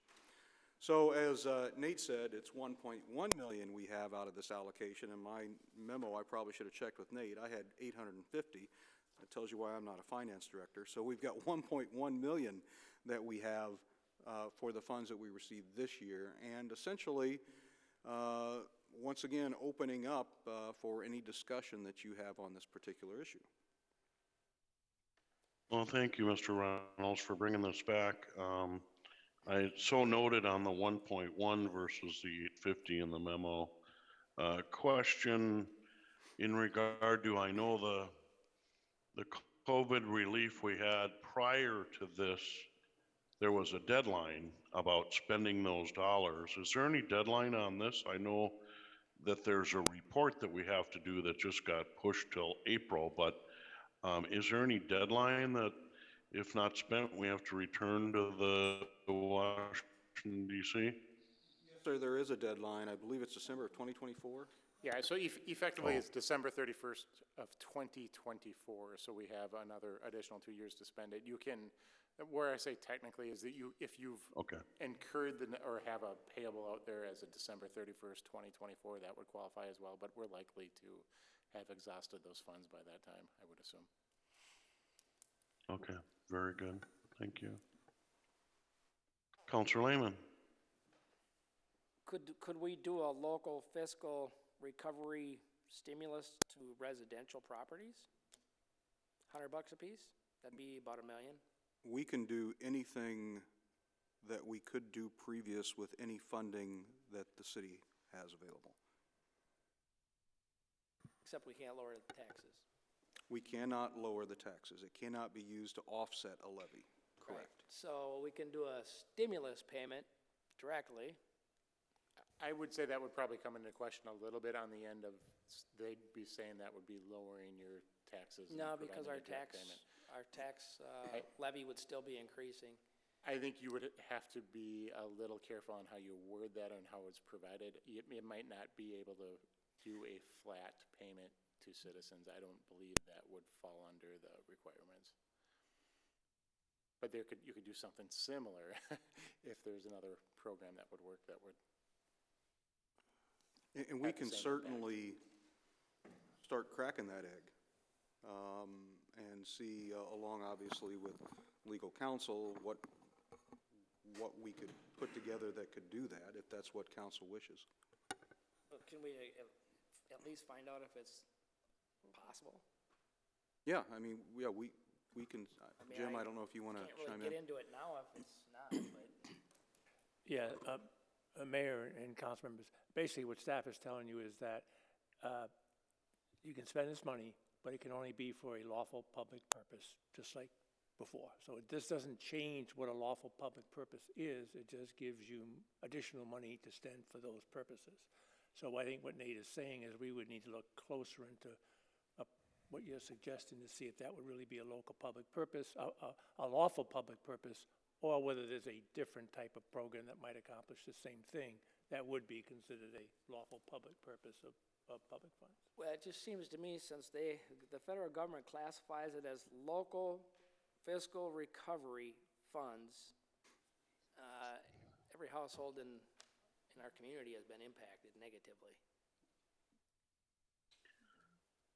Yeah, I'd speak to that in regard to that, though.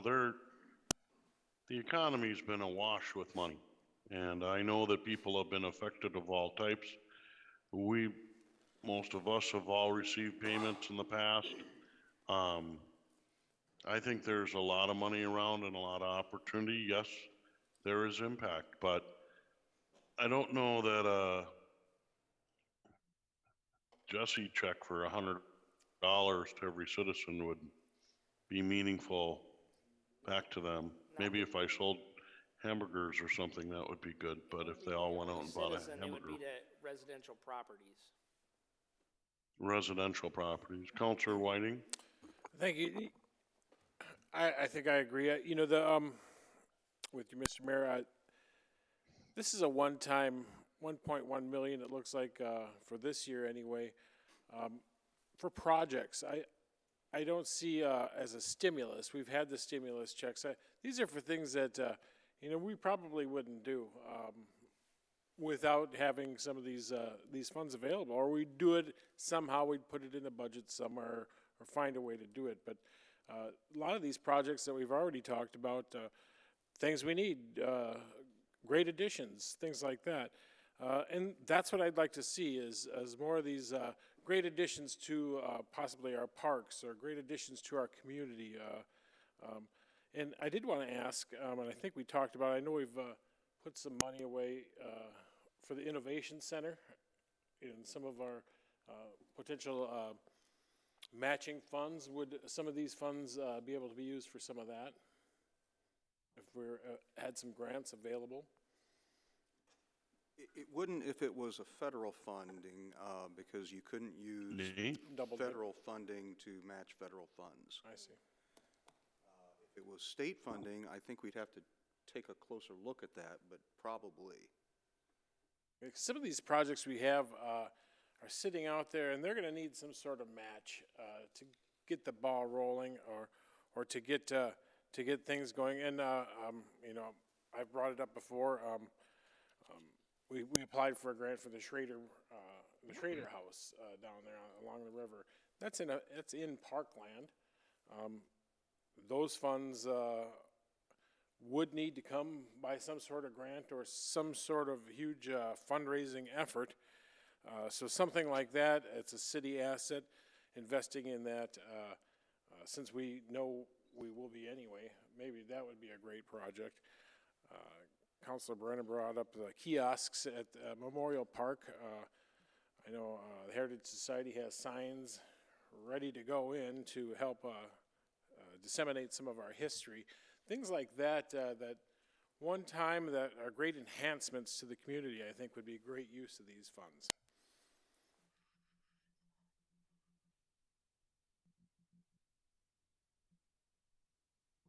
Sorry for that. Councilor Whiting, thank you for your comments. Councilor Brennan?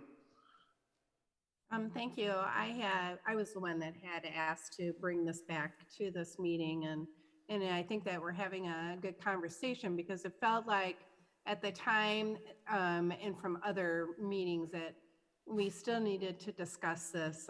And personally, I see things in a box, and it's hard for me to see things outside of a box. So I don't think about, it's hard to think about things that are not in that box. So one thing I would like to have the council consider is there's an undergrounding on the Eagle Creek Boulevard between Veerling and I think it's Shinian is the new road out there. And the city had asked SPUC to co-partner on undergrounding those wires in that area because it's going to be right outside the new apartment building that that's going to be constructed there. So I would like to have the council consider these funds to be used for that undergrounding of that wire. I think it would be both a benefit with our partnership with SPUC and then also with that sharing that cost in the city. Okay, thank you. Councilor Lehman? Mayor, I think the intent of the local fiscal recovery and economic recovery and economic growth, the intent of the federal government was try to get GDP growth, which helps them out of the mess they're in. And you get a double whammy by giving stimulus to a household who then turns around and spends it possibly at a local business. Now you win twice. And that's the kind of economic recovery that they're actually looking for. So yeah, you can build a kiosk. There's no economic gain from that. Matter of fact, there's future economic cost for that. You got to maintain it for the next 20 years, and nobody's going to come up and put a quarter into it. So, just a thought. All right, thank you. Councilor Contreras? Just my little input here. From the last time I was here and we spoke about it, which I believe was August 4th, we did talk about lighting up, I think it was the deco. And at that moment, I was kind of okay about it, but then I thought about it. I'm like, wait, the deco is like a business, it's a property, a private property. So in my mind, I was like, when I'm driving from Eden Prairie, Chaska into Shakopee, my main focus or like our main thing is the River City building. So to me, if that's still up for an opportunity to do, I'd be interested in lighting up not lighting up literally, but putting the lights around the building on the River City building. That's a building I feel that you're entering Shakopee, and there you go. At night, in the afternoon, when you're driving in, that's my focal point when I know I'm like, hey, here in Shakopee, we're home. So to me, that'd be a building I'm interested in. And then the last thing is, I know we spoke about this, but with situations that have happened, the window film is very important. We had a little incident before, and I think that'd be just something we should move up faster to our to-do list. Okay. This is a very healthy discussion. I do appreciate this. I think my take on this is one-time things that, you're not having ongoing, like, per se expenses. And Councilor Lehman brought up that if we put a stake in the ground, we got to mow around it and stuff like that. But one-time things.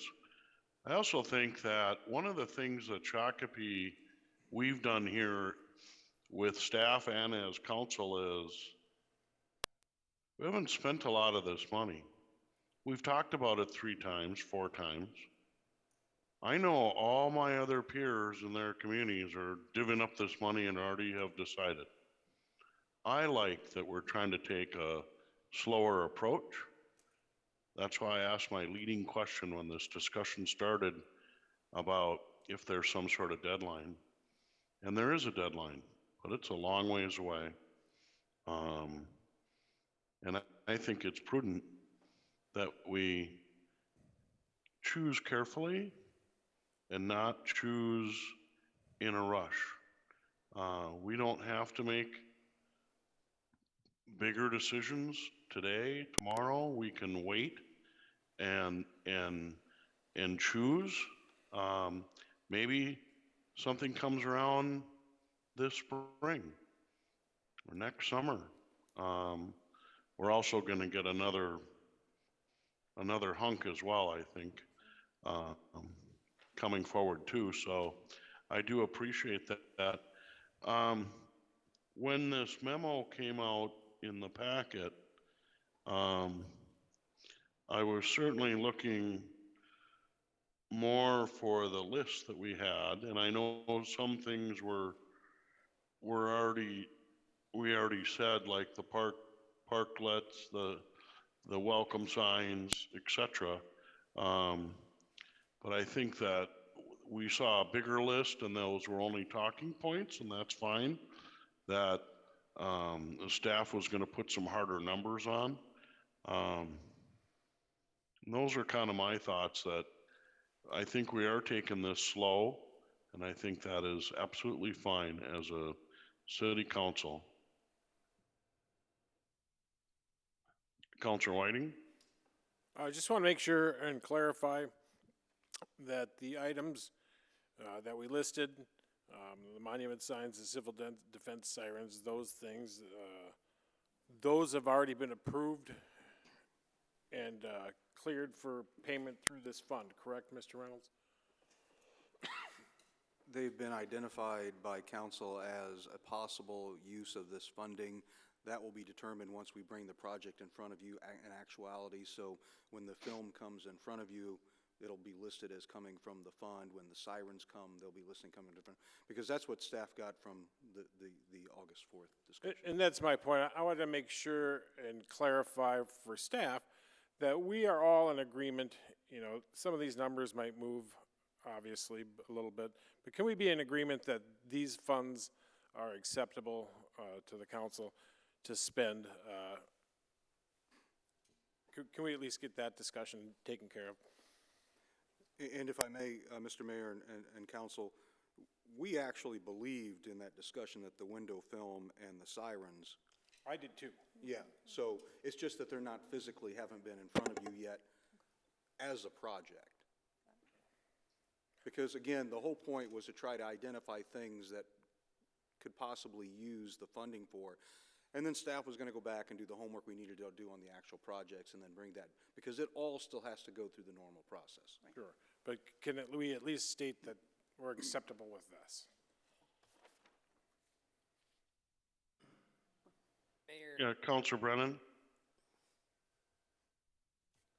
Yep, that was my understanding also. I'm just still unclear, and maybe it was something that the mayor mentioned, but I'm unclear how we as a council get projects included as a possible, and using possible,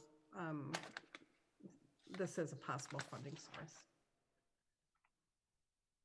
How to get on the list? Yep. Bring up a project? Yep. Yeah, Mayor. I think if we were to see this come back again, you know, we would need more information on the Schroeder House. We would need more information on Eagle Creek. These are items that have not developed consensus. Okay. Then Councilor Brennan? I would like consensus to have the staff look at the Eagle Creek undergrounding as part of the ARPA funds. Isn't it current policy that if there's a request from the city council to underground a piece of wire from the utility, then it gets undergrounded and the utility pays for it? Is that correct? Not in this circumstance. It was going to be going back to the developer. Mr. Lillyhall, can you give some clarity there, please? Mayor and council members, in that process, we need to work with SPUC to determine who would pay for that. And typically, one way or another, it'd be the ratepayers and or the city would step up and supplement it. In this case, for the Eagle Creek Boulevard project, our next step is to develop a funding scenario. one of our ideas was to package it with the Eagle Creek Veerling roundabout that we plan on constructing in 2023 because it will be impacted with that project. Potential source would be to use TIF money as part of Canterbury. It is applicable in that area. So that was one funding source that we expected to use to help and propose to the city council to pay for the city share of that project. So more to come and looking a little more broadly as well. Mayor? Did you have more, Council Brennan?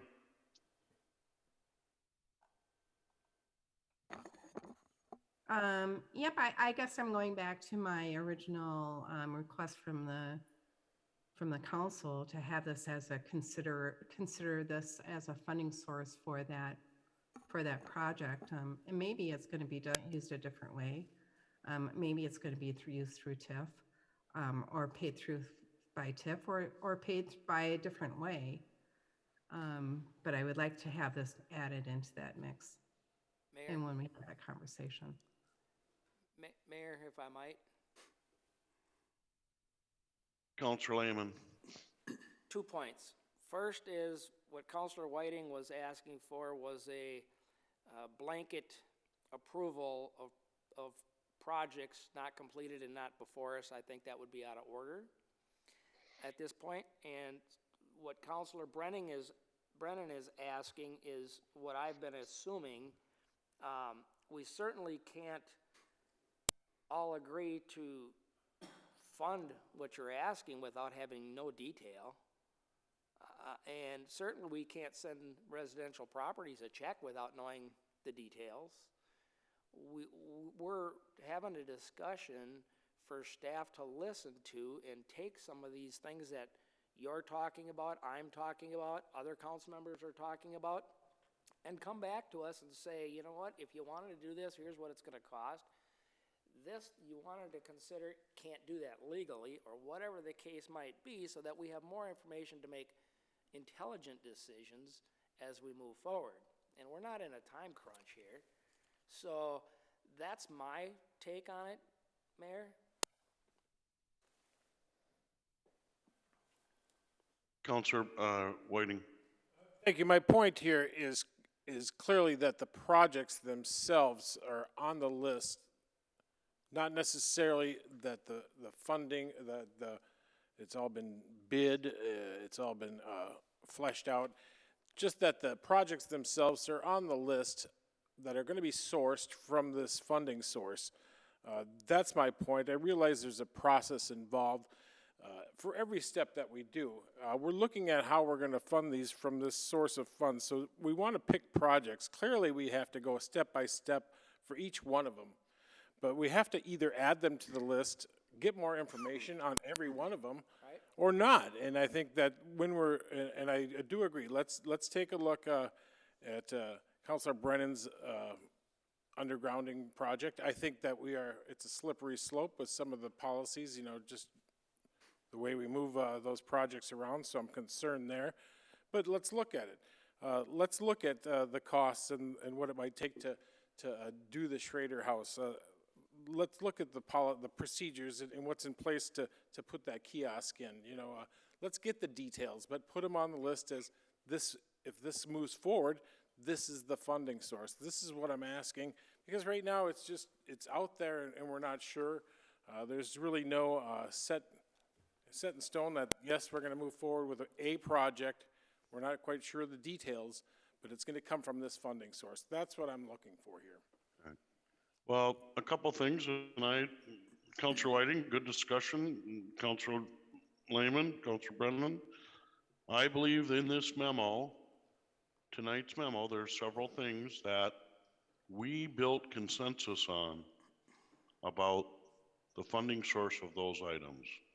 And as we were working through that list, we were told that we're building consensus that we'd like to see this come out of the ARPA money, and then those projects will be firming up and then come back to council for our approval. And in most memos on a spending item, it says funding source, and it would say the COVID local fiscal recovery funds. And that was previously identified by council consensus, and then we would vote on that separately, right? On that item would come up. Is that correct, Mr. Reynolds? Yeah, you know, and I may be at fault here for the way that we initially presented this in a list form, because I don't want anyone to suggest or to think that just because something isn't on a quote-unquote list doesn't mean it's not a viable thing. The list initially was just, here are some things that we have, what are your ideas behind them, and then we moved them forward. I think that anything, frankly, is on the list as long as we can legally use the funding for that. And that's, you know, I think we're kind of past a list. We're moving things forward, and as things arise, if we don't have another funding source, or if something isn't going to move forward without it, then staff is probably going to say, this is one of the options we can use. If you're wedded to the list concept, I mean, we can go back and do that again, but I probably should have developed that a little differently and explained that, you know, this was just the first take of things. We would have things that move forward, because we have things, for example, that are in the CIP that we have a funding stream outlined for. We know how we're going to pay for it. But there are things that pop up that we don't have funding for. There are things that opportunities arise that we don't have funding for on different issues. So if the council wants to continue the list concept, we can certainly do that. And quite literally, it's like whatever you want on the list, again, as long as we can legally use the funds for that, we'll develop that. So I guess maybe that's what the direction we need from you overall. You know, help us. Is the list the way you want to go? Do you want to not even look at something unless it's not been put on the list? Because there are things that we're going to bring forward that, you know, even if you don't want to do ARPA funding for it, we're still going to bring it forward. Because again, it's a project that we have in the pipeline. The initial conversation was just, do you want to use the federal funding for it? So I guess maybe if we can get a little clarity on that, that'd be Well, great. and then we also have projects that are going to have federal funds involved. Yep. That we can't use these funds for. So Yeah, and that's why when we bring something forward and develop it, we'll have a lot better idea as to even if they're a candidate. right. There are some concerns that I have in regards to some of the things that we've discussed, but, you know, we really have to go in and analyze that and see whether or not it's even something that could happen. All right. So who would like to continue the list format? I'm thinking of what it would look like without a list format. What I'd like to see is the list of the items in the memo tonight that we have consensus on that are still going to be brought back for a vote. But we have identified the things in the memo, and then a list that's not vetted yet. But Councilor Lehman. Well, we can have a list, that's fine, but I think maybe what we're missing is what staff's telling us is that some of the things on the current list may not be viable for this fund, but we don't know that until we work through the process.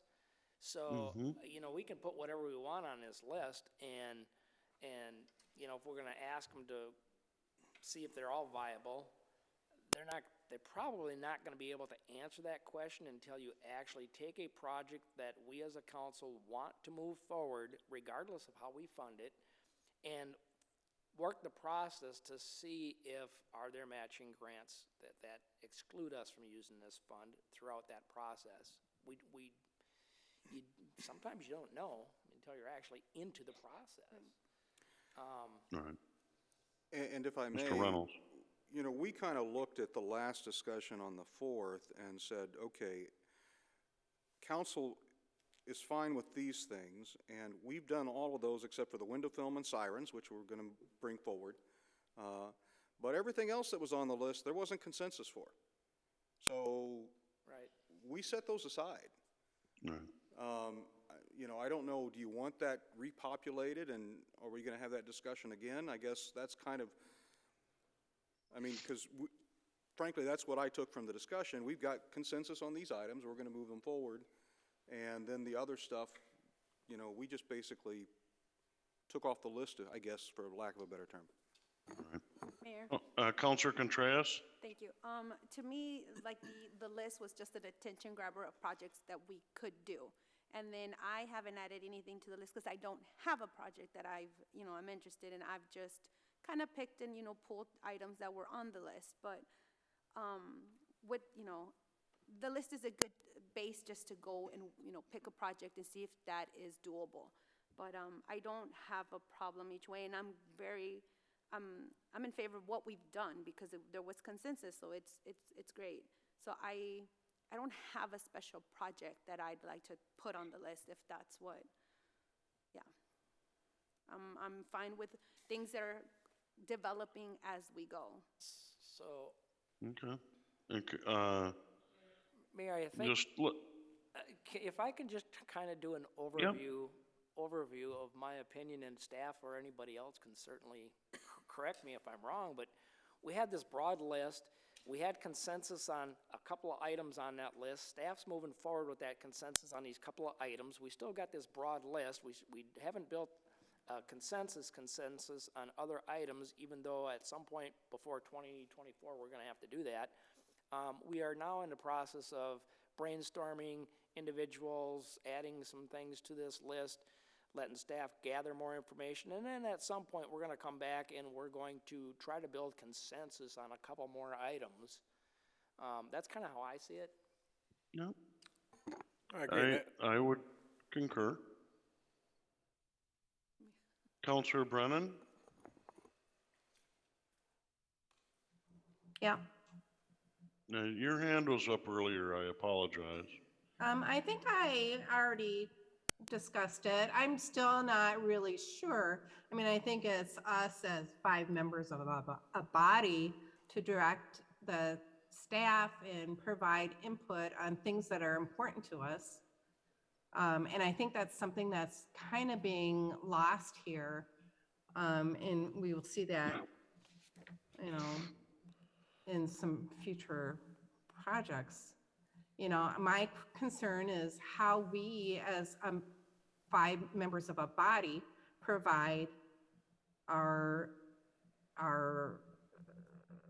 feelings on the importance of having a project completed and having a possibility of being funded through this, if there's no other way to do it. Could the project be completed this way?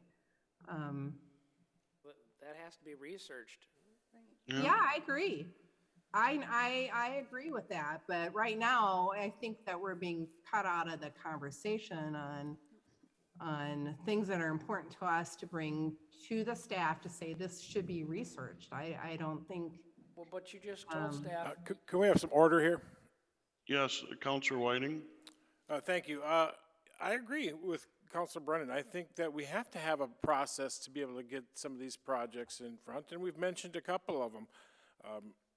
The undergrounding project, the Schrader House, and the kiosk, those are a couple projects that we mentioned. Now, how do we move that forward to get some more information on it so we know if it's a viable project? That's what I believe I'm hearing from Councilmember Brennan, and I agree. I think there should be a process. The staff will definitely have ways to spend this money, but you know what? We might have some ideas too. All right. Mr. Reynolds? Well, that's why we're here. Tell us what you'd like us to do.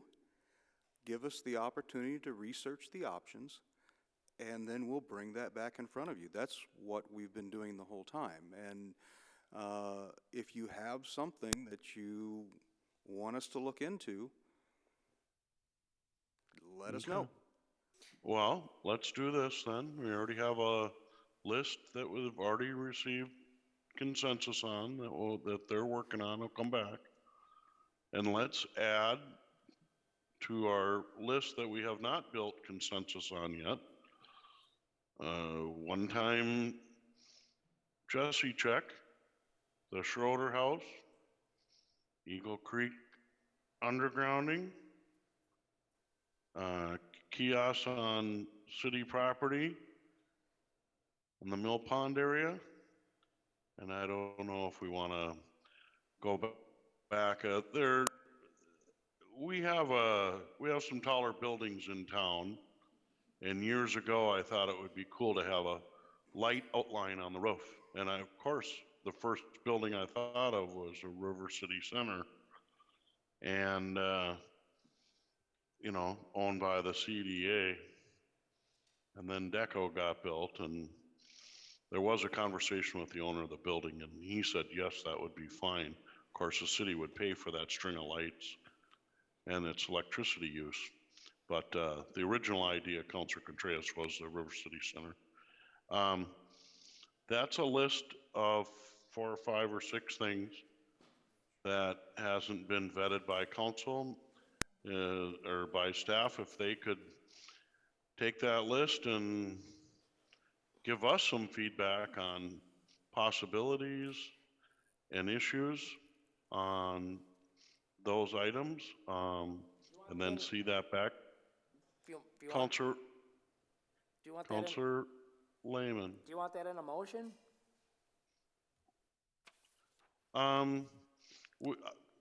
Sure. I'll make a motion to direct staff to look into the viability and impacts and that kind of thing to the requests that are brought up tonight by the various council members. Mr. Reynolds, do you have that list? I do, sir. Yes, sir. All right, very good. And I'll second that. Thank you, Councilor Contreras. So, direction of staff to take this list back and give us some feedback down the line. Further discussion? Everybody feel okay about where we are? And maybe there'll be an opportunity down the line to add to the list. But anyway, further discussion by roll call vote, please. Councilmember Brennan. Aye. Councilmember Lehman. Aye. Councilmember Whiting. Aye. Councilmember Contreras. Aye. Mayor Mars. Aye. Motion passes. Thank you all. Very good discussion. Motion for a 5-minute recess. Make it 7. Second. I have a motion and a second by Councilor Contreras. There would be no further discussion. By roll call vote, please. Councilmember Brennan. Aye. Councilmember Lehman. Aye. Councilmember Whiting. Aye. Councilmember Contreras. Mayor Mars. Aye. We stand in recess for 7 minutes.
We can go, Lori? Yes. Let's reconvene the City of Shakopee City Council meeting for November 16th, 2021. And we are moving along then to 8B1. We're talking about association fees and city outdoor athletic spaces. And Jay will present. Welcome. Good evening, Mayor and Council. This is a conversation this evening to get some direction in how you would like staff to move as it relates to association fees for outdoor athletic fields as we go to set the fees for the 2022 season. So to do a little backdrop of history here, this conversation draws its roots back to 2018 during the Parks and Recreation Master Plan. We had conversations about spaces and how we do what we do in the community. One thing that's really cool about Shakopee is there's a whole lot of collaborative effort between the school district and the city that have made a lot of our great amenities possible. The complexity of that is who's responsible for them when it comes time to pay the bills, who staffs them. And what we discovered during our Parks and Recreation Master Planning process was that our $17 fee wasn't connected to any direct expenses. And so as staff, we took that on and we wanted to figure out, associations were asking, where are my dollars going? And then we also learned that the national average was $50. What we've since learned is that's not the Minnesota way at all, and we'll talk about that a little bit later. So the national average of $50 for association fees doesn't apply in Minnesota, but that was one of the things that we learned in the process. We also learned that our staff was scheduling and maintaining spaces that we weren't really responsible for. And so as we moved into 2019, in order to be more effective and efficient, we focused our efforts on indoor spaces. The city doesn't have indoor spaces that the associations really uses. The predominant is with the school district, almost all of them are. And so we worked with school district staff in order to transfer the responsibility for scheduling those spaces to school district staff. And as a result, since they were taking on that responsibility, we also saw a decrease in our collection of revenues from those associations that were indoor by $35,000. And so it took a lot of discussions. There was a lot of joint meetings with our 11 associations, with school district staff and with city staff to iron that out, because there's a lot of different opinions about how that should work. It took us about a year to implement that in 2020. We implemented the indoor spaces plan and had every intention of moving forward onto the outdoor spaces plan. And then COVID hit. And so that caused a delay. So then as we got ready to move into 2021, we had some staffing changes. And John Janke, who was managing the facilities, left. And then Bob Greeley, who was the community education director, retired. And so with some staffing changes, we've had some delay in our collaborative efforts with the school district on getting the traction that we wanted to focus on the problem. I just wanted you to understand why it's taken us this time to get this to you. But this is an important discussion. I also want to introduce you, if you haven't met Lisa Ron's in the audience with us. She is now the community education director, and we've been working closely with her staff. And I also have Sherry Dvorak, who is our scheduler, our programs and services director, or manager, rather. So up till now, this year, we had meetings with the associations last Wednesday, had a great discussion with them. And it's important to note that although the layers of complexity, it isn't just our fees that are being discussed. The 7879 complex that the school district has built that will impact outdoor spaces is coming online next year. How those spaces will be used is also being discussed.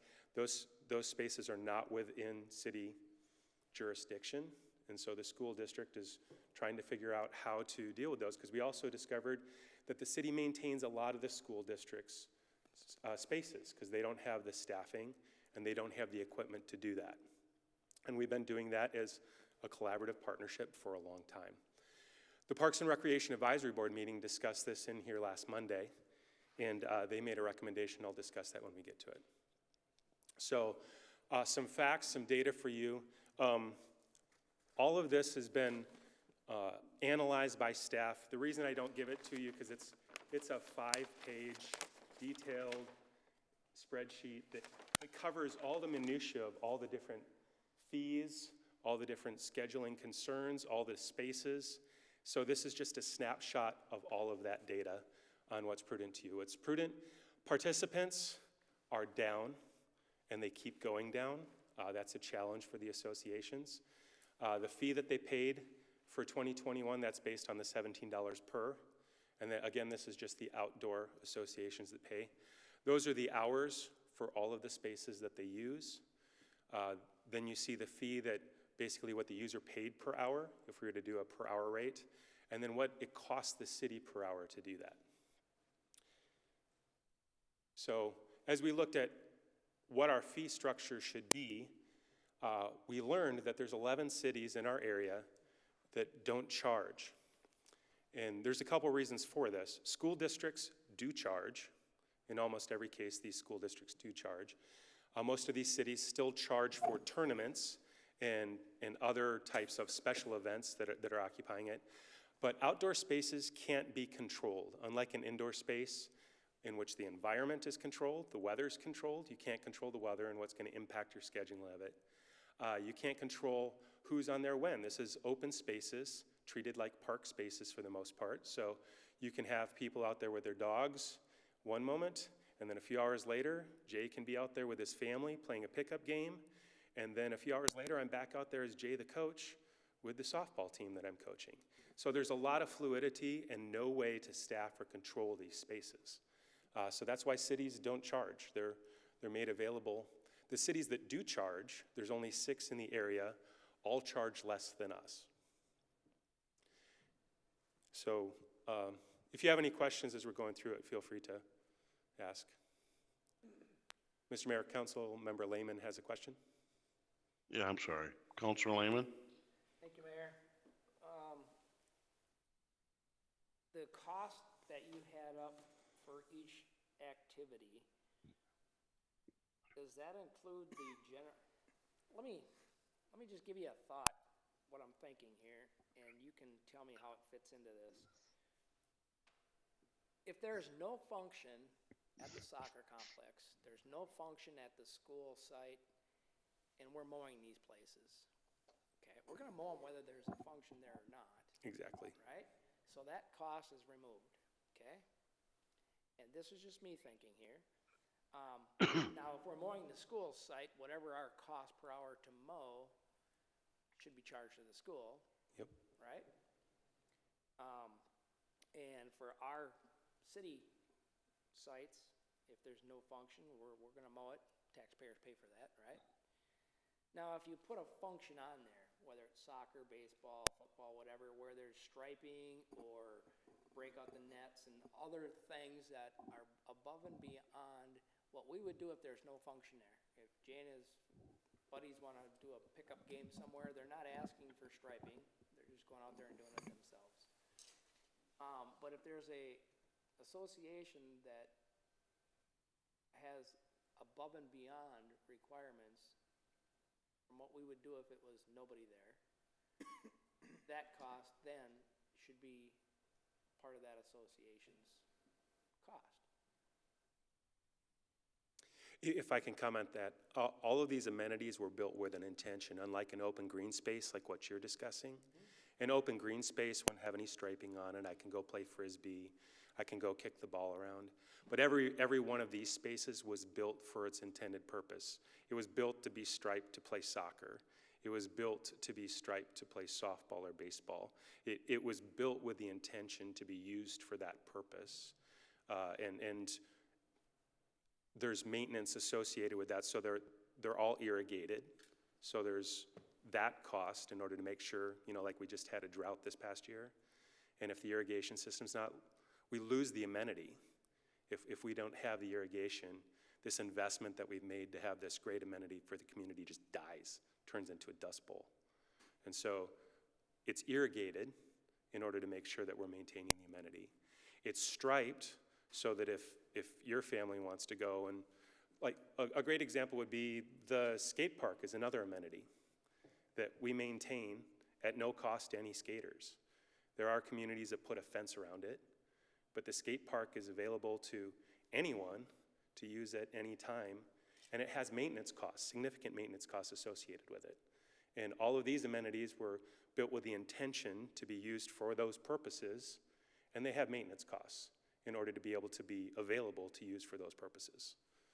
And most of these have infrastructure fencing, nets, goals, et cetera. Is that correct? That's correct, Mr. Mayor. And I also want to point out something that's unusual. I live in a city that, in Chaska, and this doesn't happen the same way.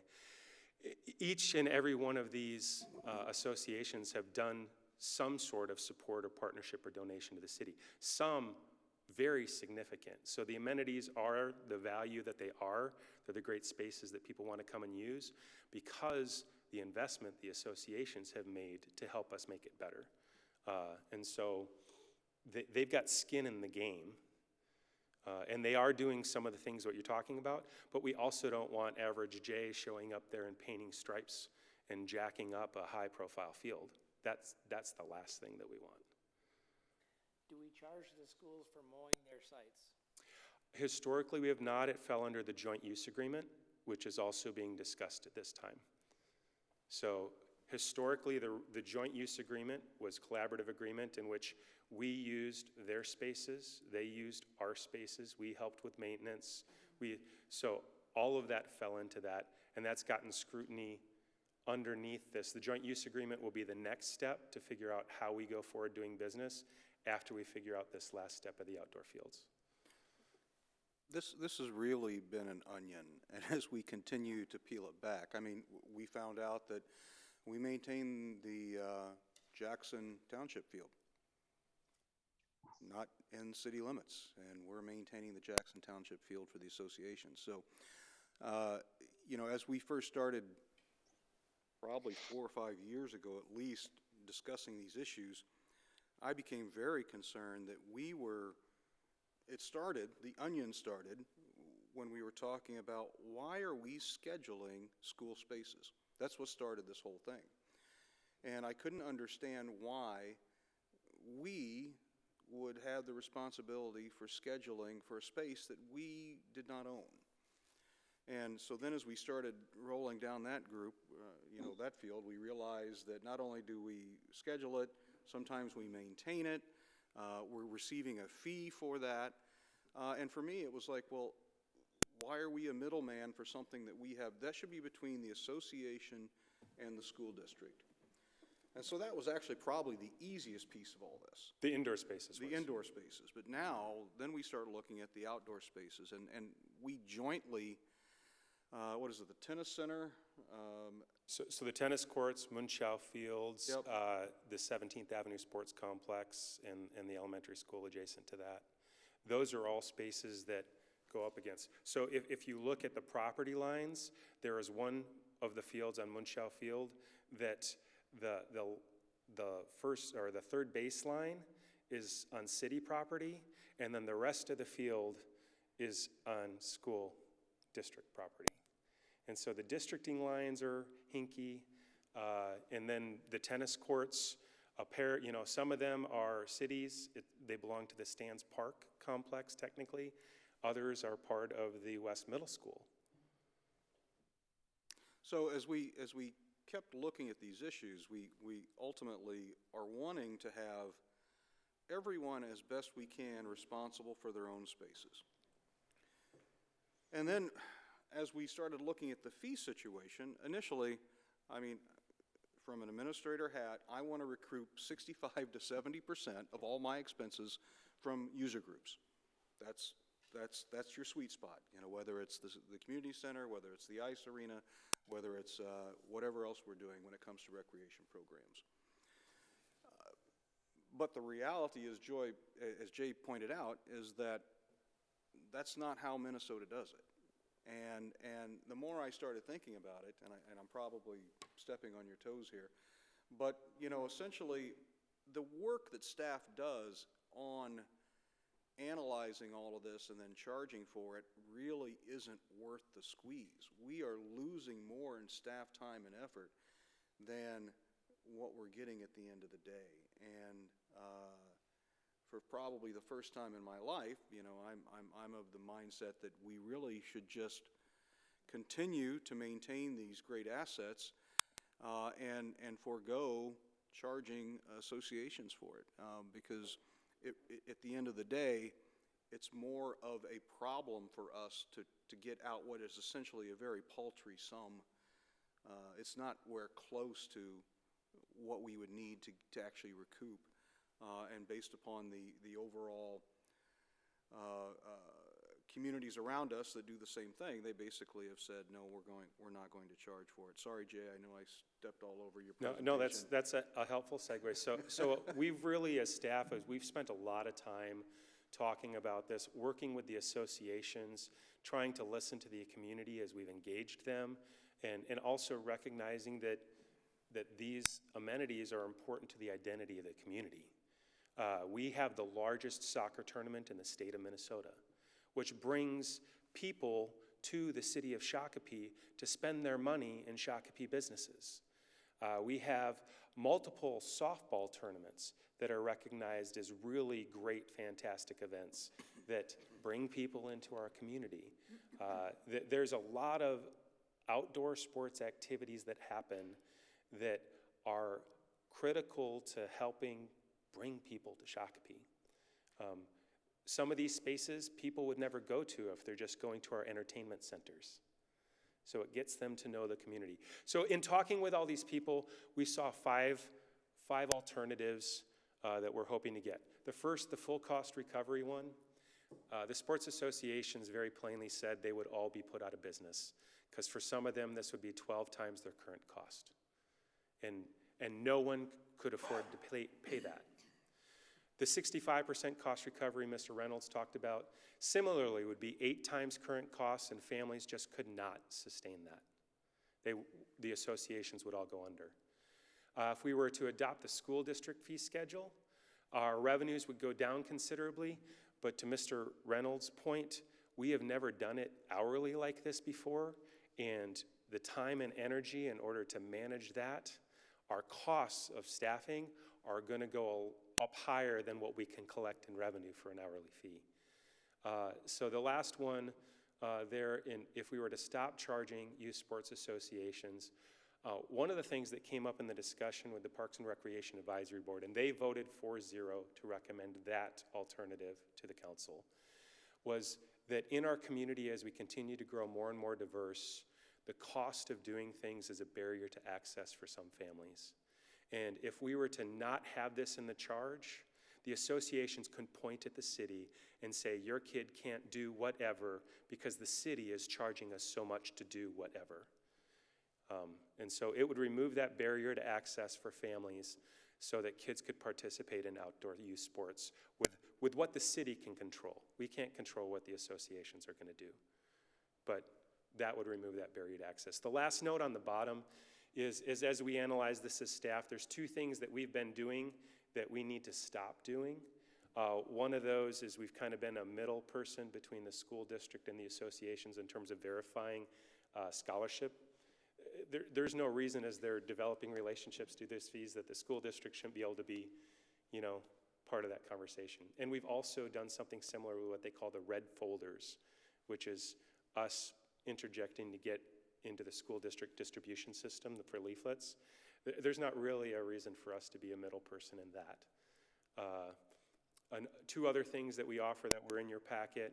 One, we offer storage space. I'd point out that we offer storage space to a lot of other nonprofits too, the Boy Scouts, the Girl Scouts. And so us not charging these sports associations for access would be in keeping with the way that we treat other nonprofits that are serving our youth in the community. And also having access for a meeting space. And we don't charge nonprofits, whether it's the Red Cross or other folks, to use our meeting spaces when it's the benefit of the community. So those 4 things which were mentioned in your packet, I just wanted to make note of that. So subject to your questions, I'm really hoping that staff will get some direction in how you want us to proceed as we develop the 2022 fee structure as it pertains to outdoor athletic fields.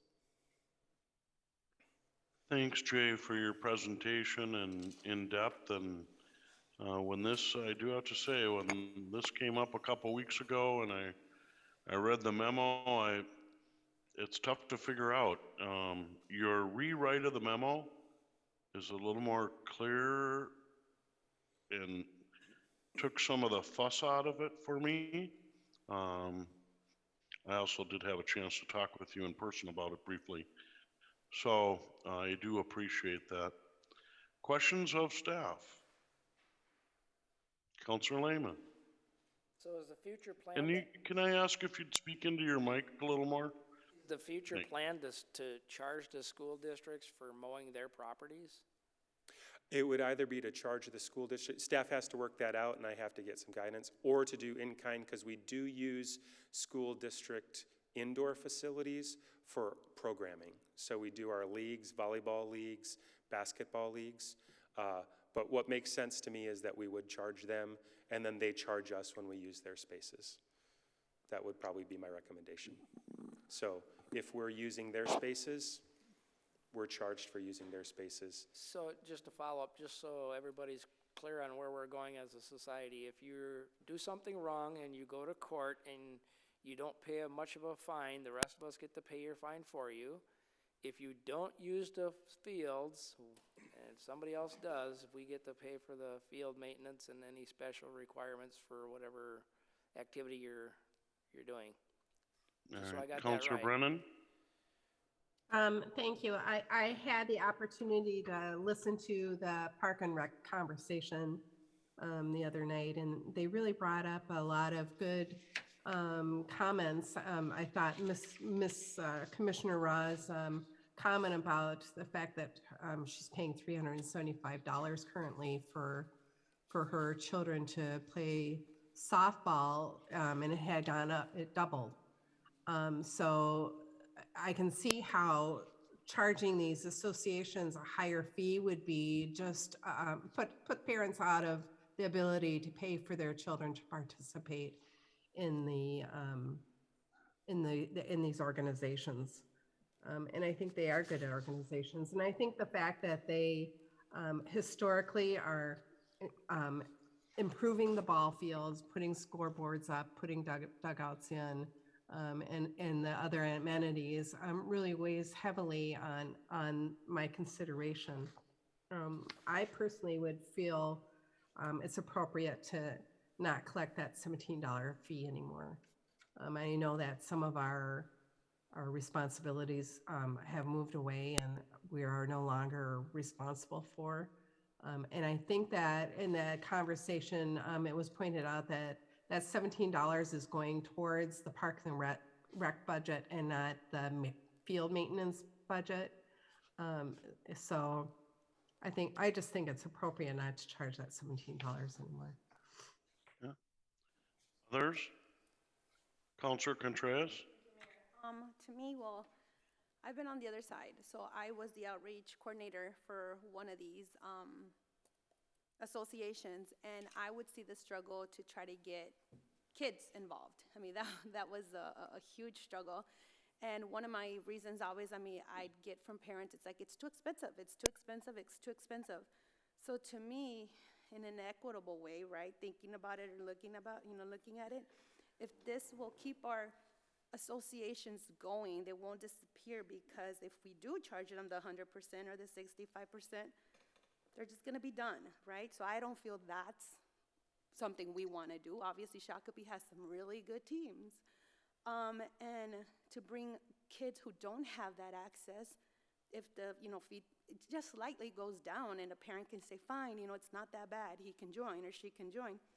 To me, that's looking at the bigger picture and trying to find a way to help our community. So to me, this is reasonable, and if we're, their staff is telling us we're not doing anything, we're not gaining anything, so it's like, why are we going to punish, right, in a way, our own kids, our future? So to me, I'm fine with it. It's reasonable to me. What, can I ask clarification, Councilor? What is reasonable? The stop charging, sorry. Number 5, stop charging the Youth Association for an access to outdoor space. Sorry, Okay. I didn't clarify that. I apologize. Thank you. All right, others?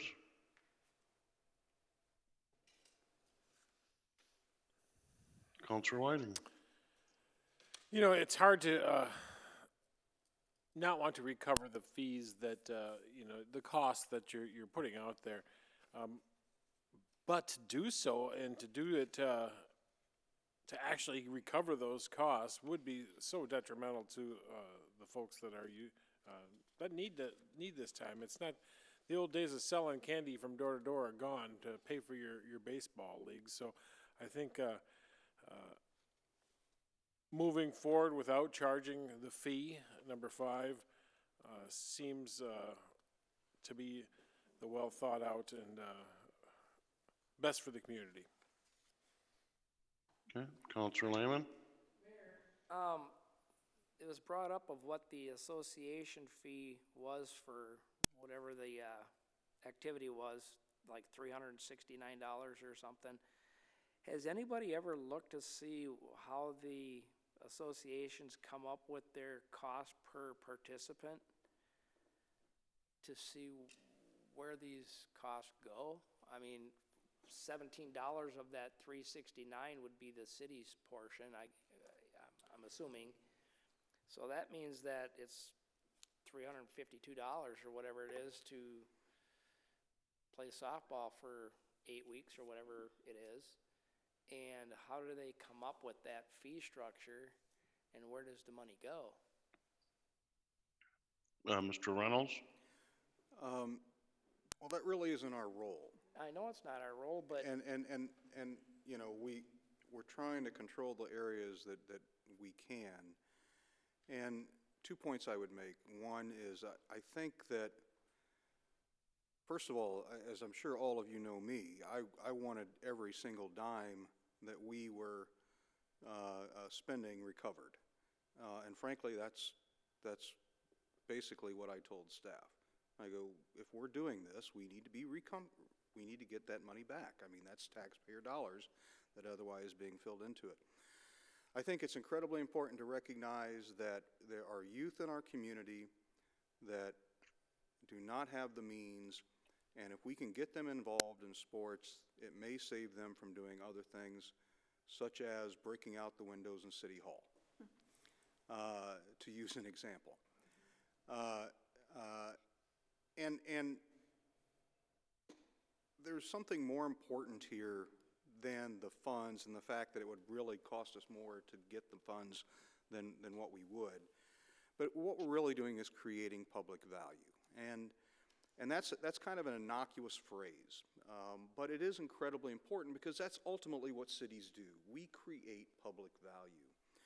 And supporting these organizations in this way, I think, is a tremendous way to impact our youth, to help create that public value. Again, fiscally, I would want every dime that we're spending, but the more we look at it, I just think that the public value that we end up creating is more important than that dime that I'm looking to get. Okay. I'm prepared to move towards the status quo of $17. I played organized hockey for 18 years. I played organized tennis for about 10 years until I found out I wasn't that good at it. I was better at hockey.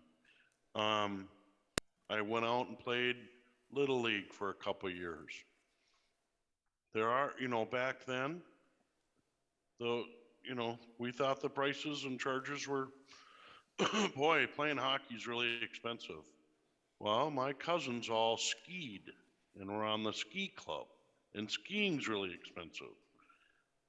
So are all these sports. But I also look at from the city standpoint, we have fields, and I agree with Mr. Reynolds that they're an amenity. But when the associations are using those amenities, then it's not available for everyday citizens to walk on those fields or that. I'm not suggesting that we collect 100% or 65%. We have very nice facilities, and they're lined, they're there's goals or nets or cages or fences. I think to collect a little something from my aspect is prudent. It also creates the relationship between the association and the city. If you give I'm gonna say this politely, but if you give something away for free, then there'll be more people. And I think our associations play an important role.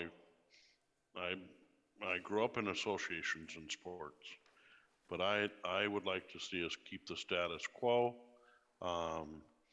and work through that at $17 per user. And I'll agree that, or on Councilor Lehman's point earlier, that at $300 or $400 for a sport association fee, which is not the entire cost, as we know, because parents run around and give up a night and have to go on tournaments and things like that. Out of all that cost, I believe the $17 is not the barrier. Mr. Mayor, if I could ask you one question that might be helpful from your perspective on this. So one association in particular was very concerned about the $17 fee, and that would be the Lacrosse Association. And the reason they're concerned is because the 78-79 complex, decisions have to be made yet, but pending those decisions, the majority of their use will be on school district fields, not on ours. So they may go down to as little as one field that they have to use for the city.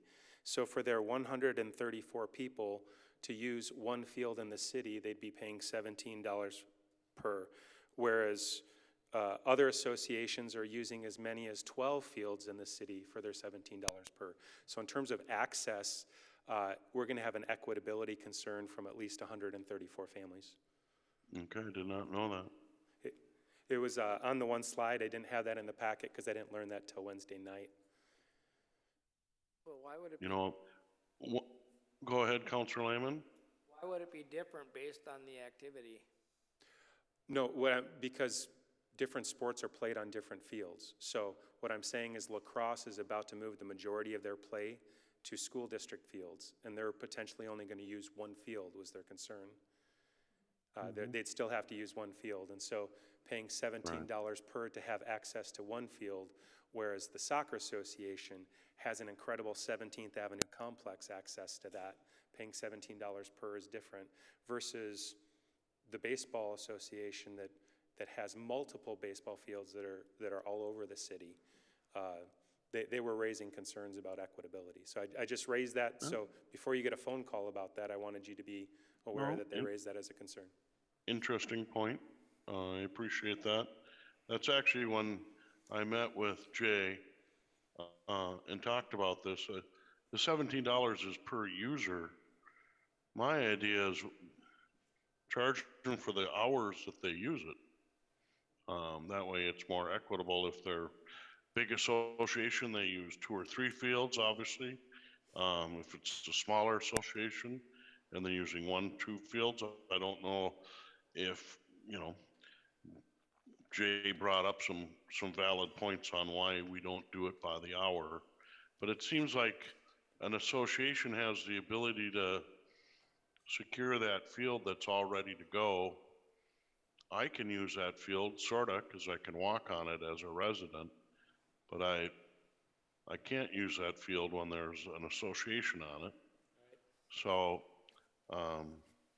I'm not sure lacrosse withstanding, I thought there would be, the status quo would be the way to go, but that is my opinion. This,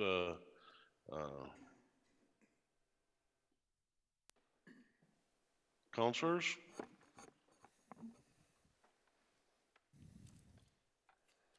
So are you looking for a vote, Jay, or what do you? What I've got right now is split direction, which is exactly where I was at before. So I need a little bit of clarity because I do have to put together some sort of fee structure, whatever it is. Well, I think there's consensus on a majority of the council to do away with fees for the association. Is that correct, councilors? That's my math. That's mine. That's three. Three? Very well. Thank you very much for your guidance. Jay, is that what you needed from us? That's clarifying. I appreciate it, and I will move forward with number 5. Thank you, Jay. All right, thank you. I enjoyed the discussion. Thank you very much. Let's move ahead then to revisit an item that was up a couple weeks ago. 8C1, replacement of a digital sign in downtown Shakopee. Michael, are you going to present? Mayor and Council, correct, there's really nothing to present. We presented this a couple weeks ago, and we just brought it back for some further direction on the funding. All right. And whether you, Yep. I think there was a general consensus of those that were here that the sign probably needs to be replaced. All right. Well, thank you. I think we were short on council the last time. We just barely had a quorum. So replacement opportunity for the sign downtown, for a new sign that has some additional features, maybe the opportunity to take the old sign and put it over by the community center. Then the discussion about how it would be paid for, and actually this dovetails into our COVID funds work. And it had been discussed that this would be a good place for those funds, and Councilor Brennan tabled it, and here we have it back with a full council. So. Yep, I did table it, and it was for the funding source. I would like to suggest that we actually use the EDA funds for this instead of the fiscal, or instead of the federal coronavirus recovery funds. I think we have plenty of money in the EDA fund that we can do that. Okay. Others? Councilor Lehman. Which signs are these? Mayor and Council, this is the sign that's right across from the plaza in downtown that says downtown. It's our only digital the only city-owned digital sign, besides the one that's at the community center, which is only one line. This is the one that advertises all the events in the city, trash day, whatever we're doing, that's on that sign. Currently, that was older technology that went in just about when I came 4 or 5 years ago. Staff currently has to actually drive down there and look at it because you can't see how it's programmed until you drive down and look at it. The technology's changed now where you can actually do it on your phone. The other thing is they've upgraded we do not currently have a Daktronics product, so the newer signs are way more legible. So one of the complaints we get on a regular basis is it's not legible from any distance. You actually have to sit at the light and watch it versus seeing it from a distance. So the new signs, the pixels are tiny compared to the much larger ones we have. It's on Somerville down by block 3 and 4 on the east side. It's right across from Huber. Yes. Across from the yes. plaza. Yeah. It's got the city logo on it and it's got a brick base. Yes. Okay. And this talks about 2 signs. It is one sign, it's 2 sides. Okay. And one at the community center. This one here would go up there? Yes, sir. Okay. Yeah. Mayor and Council, that is our intent. The sign contractor's still trying to see. It's older now, and signs are kind of like cars. Once they leave, the technology changes, and they want to make sure they'll be able to move it. Okay. I think that it's a difficult sign to read. Even if I go to that stoplight and I look at the sign, it's hard to read it. So I think it would be more appropriate in the community center entranceway where it's a slower traffic and people are coming right up on it. So I would like to know confirm that there's enough funds in the EDA to fund this project. We certainly could fund it from the EDA. Wouldn't be an issue. Councilor Whiting. Thank you, Mr. Mayor. I've had some time to think about this, and funding it from the EDA is a concern because those funds are actually paying wages. There's opportunity creating some growth with economic development projects. And you know what? This might be a great fit for those coronavirus funds. So to me, I like the projects. I agree with you. I think we need the new sign that you can read. But I think this would be fine with the coronavirus funding. And I just would be concerned that we'd be taking a tool out of the EDA budget that we may be able to use for something else. Okay, very well. Councilor Contreras, do you want to weigh in here? Thank you, Mayor. Yes, to me, many times I've also driven by and I'm like, wait, what does this say? I even asked the kids, can you read it? Because I can't see anymore. But I guess it's not just my eyesight, but it's the sign. So it being legible, that's obviously something we need to do. Now, I wasn't here in the last meeting or when this was brought. I guess my only question, or I want to understand, is why not, Councilor Brennan, through the coronavirus recovery funds? That's my only thing. I'm confused. Why from the EDA funds? I just want clarification on that, just to understand. For me, I think the EDA funds are mostly identified for the downtown area, and that's why I see it there, and I don't see that being out of the coronavirus recovery funds, not for necessarily any reason. I just think it's more appropriate in the EDA funds. Thank you, Mayor. So, I mean, thank you, Mayor, if I could just continue. So to me, it's a great project. It's something we do need, and like, sorry, why am I lost here? Like Mr. Kursky said, if something is outdated, you always, upgrade it. You make it better and, legible, obviously. So to me, this is a great project. And if it's a one-time, I mean, it's not, maybe it could later in I don't know how many years, it could get another redo, but we'll work on it then. But I feel that this money is available and it's something we can use. So either way, I just wanted to. Thank you.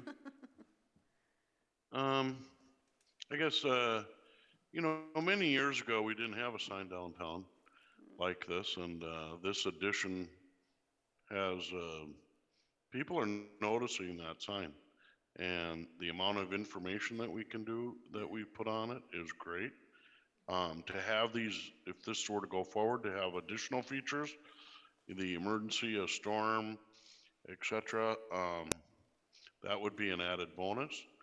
Also, for some that can't read it, if it's improved, I think that is important. Also, I'm a big fan of, because I'm not a fan of the small sign at the community center. I think it was under-designed or something. It just, you can't put a lot of information on it. It's one or two lines. To be able to reuse what we have, if that were an opportunity to put it there. As far as the funding, I think actually this is a perfect place for the COVID funding. It's a one-time thing. It helps the viability of our community and downtown. This is something that wasn't even, when I spoke earlier about our list, and there's not a rush to spend the money, and things might come up. Well, here's something that came up.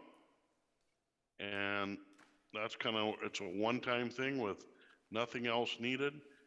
We get to reuse our old portion of it. To me, this is the perfect place for that COVID funding. That wasn't on a list 2 months ago. So I'm in favor of the project, and I'd like to see us use the COVID funding for it. That's my view. Councilor Lehman. So I'm sensing there's 3 for COVID funding for this sign. If it was a tie, I'd flip a quarter, but I don't have it. I'm paying for a fine. I don't care what fund pays for it, to be honest with you. It's a small enough amount that I don't think it really matters. The fact that the one could move up to the community center no longer makes it just a downtown issue, and I think the information that this sign could be capable of putting out on 101 is community-wide benefit, so don't have a problem with it. Don't really care what fund it comes from, it's a small enough amount. Okay. Someone want to make a motion? Counselor Whiting. Make a motion to approve a contract with Indigo Signs for $31,033.15 plus a $5,000 in contingency to replace the existing electronic messaging board with a new 8mm Daktronic or 8mm Daktronic center, and with the funding coming out of the coronavirus funding. I have a motion. If you want a little more clarification, that'd be funding from the federal coronavirus fiscal recovery funds. Thank you. Counselor Whiting, or Counselor Lehman? I have a motion and a second. Further discussion? Discussion by roll call vote, please. Councilmember Brennan. Aye. Councilmember Lehman. Aye. Councilmember Whiting. Councilmember Contreras. Aye. Mayor Mars. Aye. Thank you very much. Let's move ahead then to 9A. No, 9A. I apologize, reading the memo instead of the agenda. Forestry Program and Emerald Ash Borer, and Steve will present. Welcome. Good evening, Mayor and council members.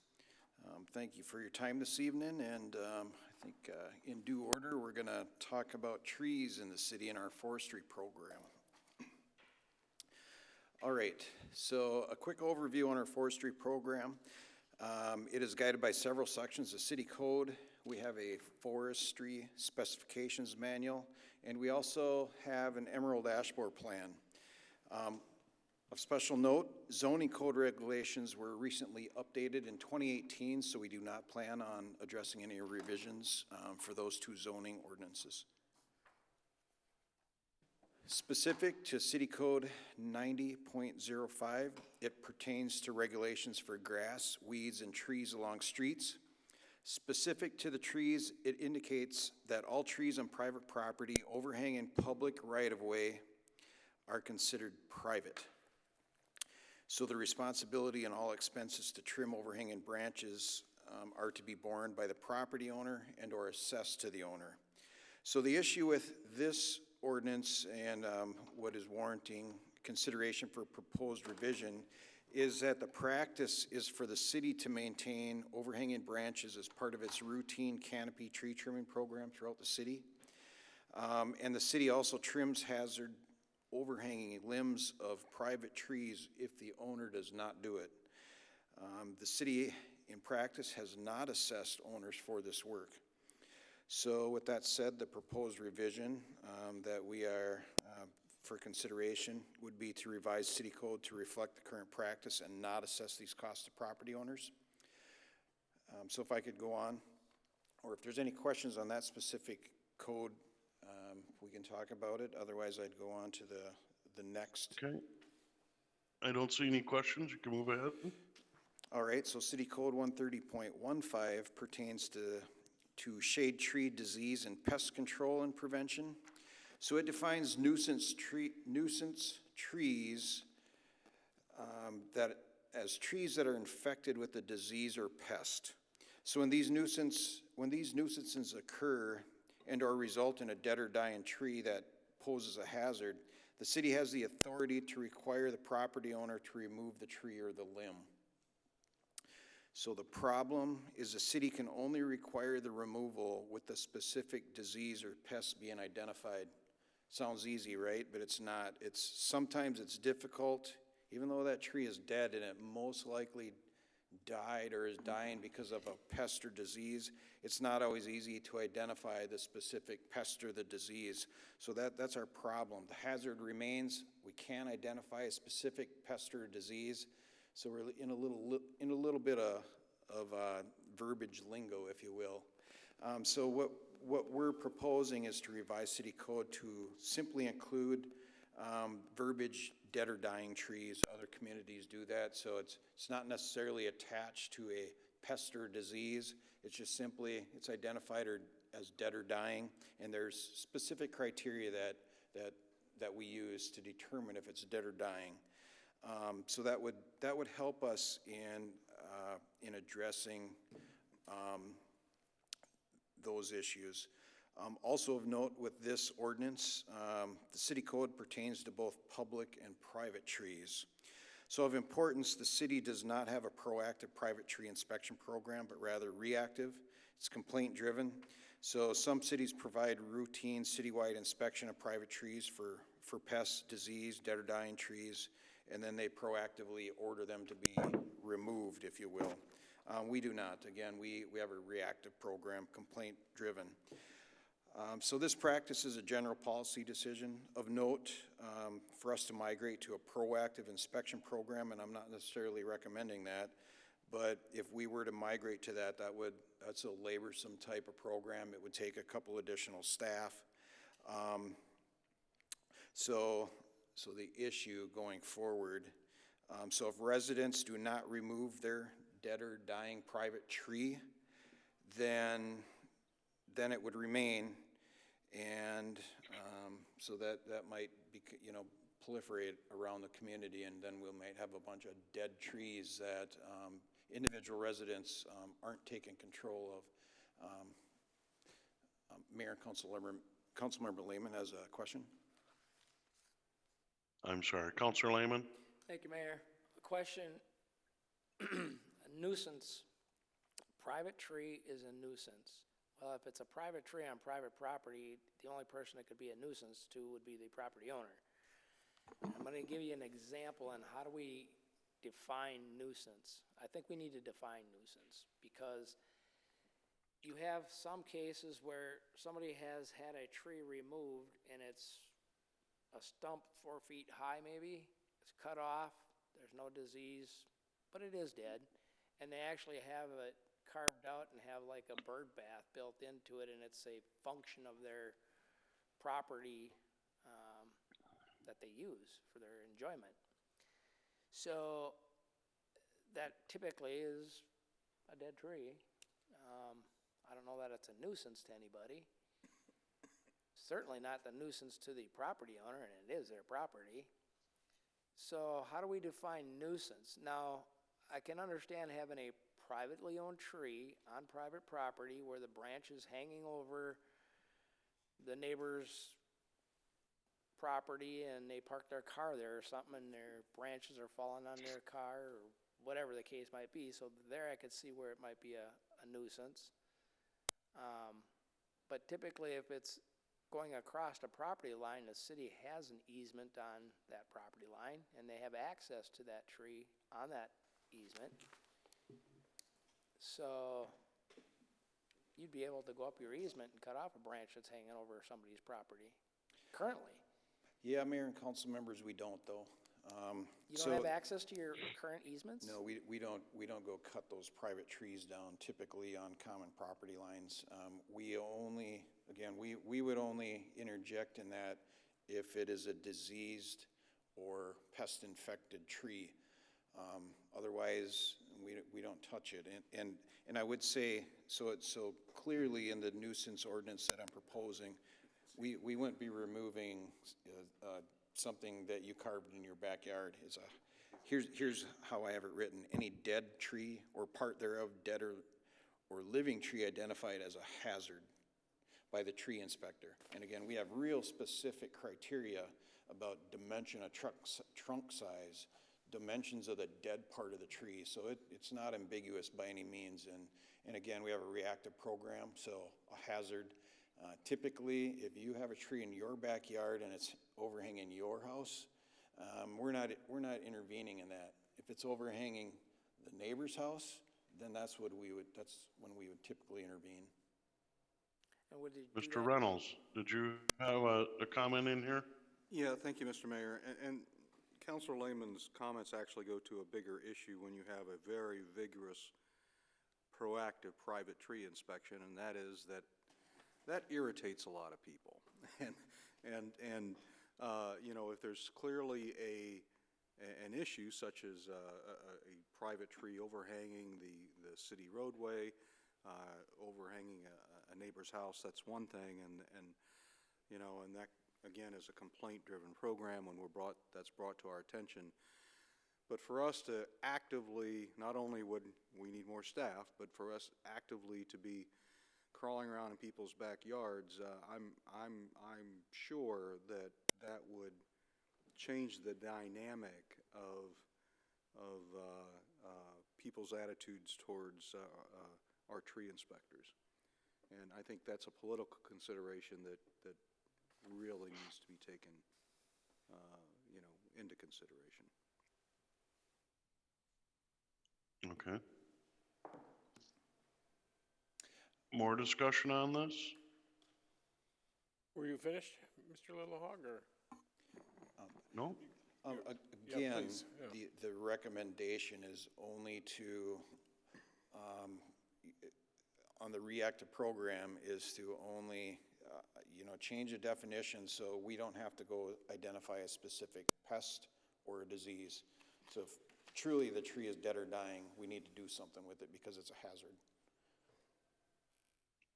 I like that. I like the aspect of the dead or dying. In today's world, though, this pest aspect or disease pops up every 20, 25 years. We had, where emerald ash was a big thing a couple years ago, still going. I remember 25 years ago, Dutch elm was a big thing. Wiped out a bunch of elm trees, and actually for communities, they used to put a lot of elms in boulevards. Then they lost all those boulevard trees. Ash. And replaced them with ash. And but I'm okay with this proposed revision. I do worry that if a tree is infected on private property, how do we manage that? And it is private property, but your tree's diseased. We don't want it to jump the fence line and get your neighbor's tree diseased too. We want to try to prevent that, but I think rather than saying that it's diseased, that it's dead or dying, I think that's important. Thank you. Councilor Whiting. No, I agree with you, especially with the disease portion of this update. In fact, some of the questions that I brought up, I happen to have an experience with city staff. I sit at a little different position, but working with city staff on my tree issue, which actually had a limb fall off 20-some years ago. So it was a hollow tree, but the other half of that hollow tree was hanging up over the street. So it became a concern, even though it was up for 20 years, brought city staff in, and they decided that it should go down. And so worked with them, and it was great. I took care of the portion of the rest of the tree, and city staff took the one that was a danger, or could have been a danger, even though it was hanging there for 20 years. Over the street, and they took care of that. So the way that it worked, and I think with city staff working with homeowners in the case where it is on private property, letting them know that, hey, it's a concern maybe for your neighbor or a disease, we need to work with you to get rid of this tree. I think it's not going to be, we don't want to take it to a level where it's going to be a problem, but we need to take it to a level where we can take care of concerns so it doesn't become a problem, a widespread problem in our community. So I support the updates to the language to this report here, this manual. Councilor Lehman? There was a line in here somewhere that I read over the weekend that said we wanted to give, well, here it is, it's in the introduction, authority granted under city code to allow a tree inspector to enter private property to inspect private property, privately owned trees for problems that they don't know exist. So that creates a problem for me constitutionally. It would seem to me that you'd have to have some kind of a reasonable basis to think there's something wrong with this tree. And a knock on the front door is probably your best avenue instead of just barging into private property and trespassing. So I am not in favor of granting authority to trespass on private property just to go for a walk and start looking at stuff. So Mayor and council members, that's already in your city code. Yeah, and I don't support that. So if you want to make some changes, you can make that change for me too. Okay. All right, proceed, Steve. All right. So the next section to consider proposed revisions would be the forestry specification manual. It's more technical in nature. It's a lot of guidance, and it's about 30 pages. So just in general, it was adopted in 2009, so it's a bit outdated. There's outdated technical portions. If there's changes to these two ordinances that are up in front of you, we would need to change this specification manual. So just in general, we need to update it with miscellaneous items, mostly routine house cleaning, and then again to match any city code updates that we make. So without getting into all the specifics, it's really just simple house cleaning.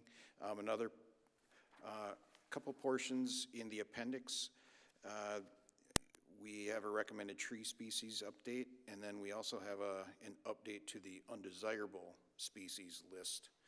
So that would be the forestry specification manuals updates that we're looking at.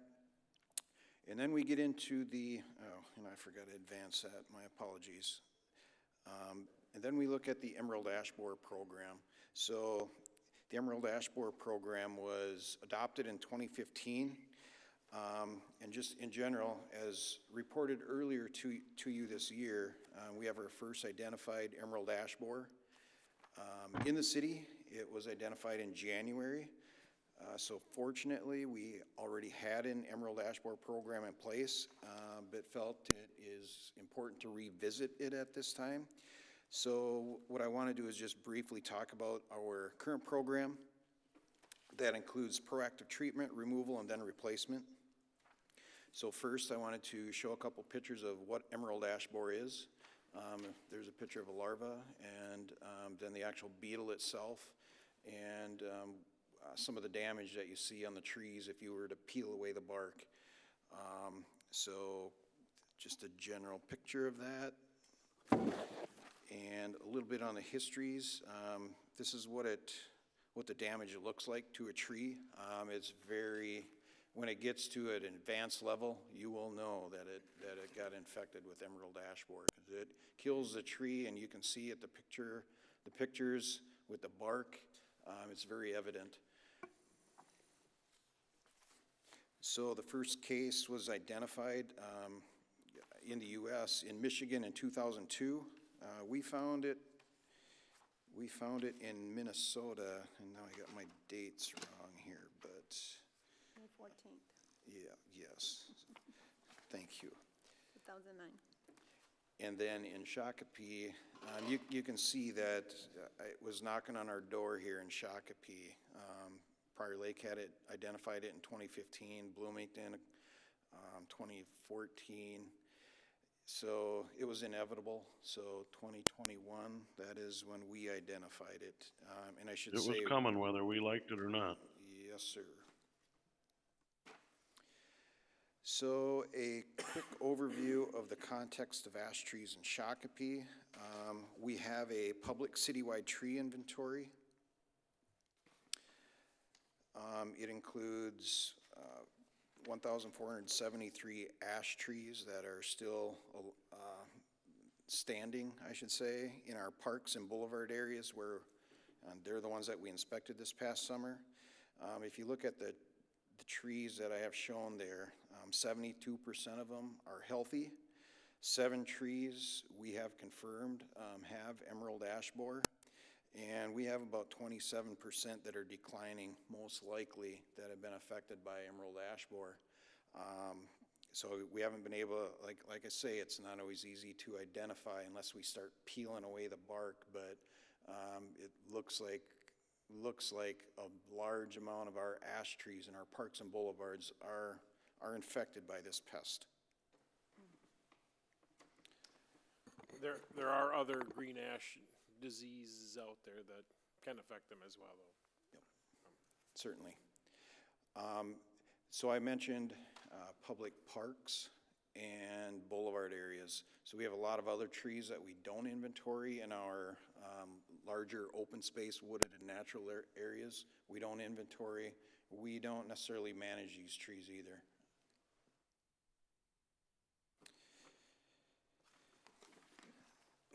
So our basic plan philosophy, again, that was approved in 2015, was to treat the best with a pesticide and replace the remaining ash trees.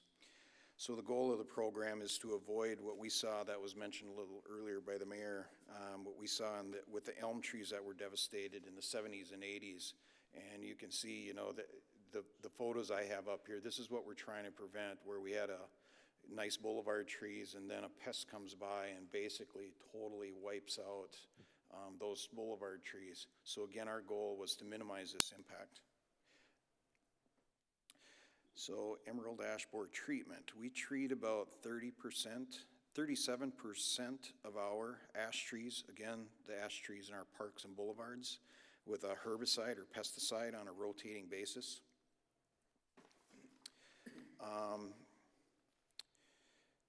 So looking back, the ash trees that were of poorer quality, we have been removing them.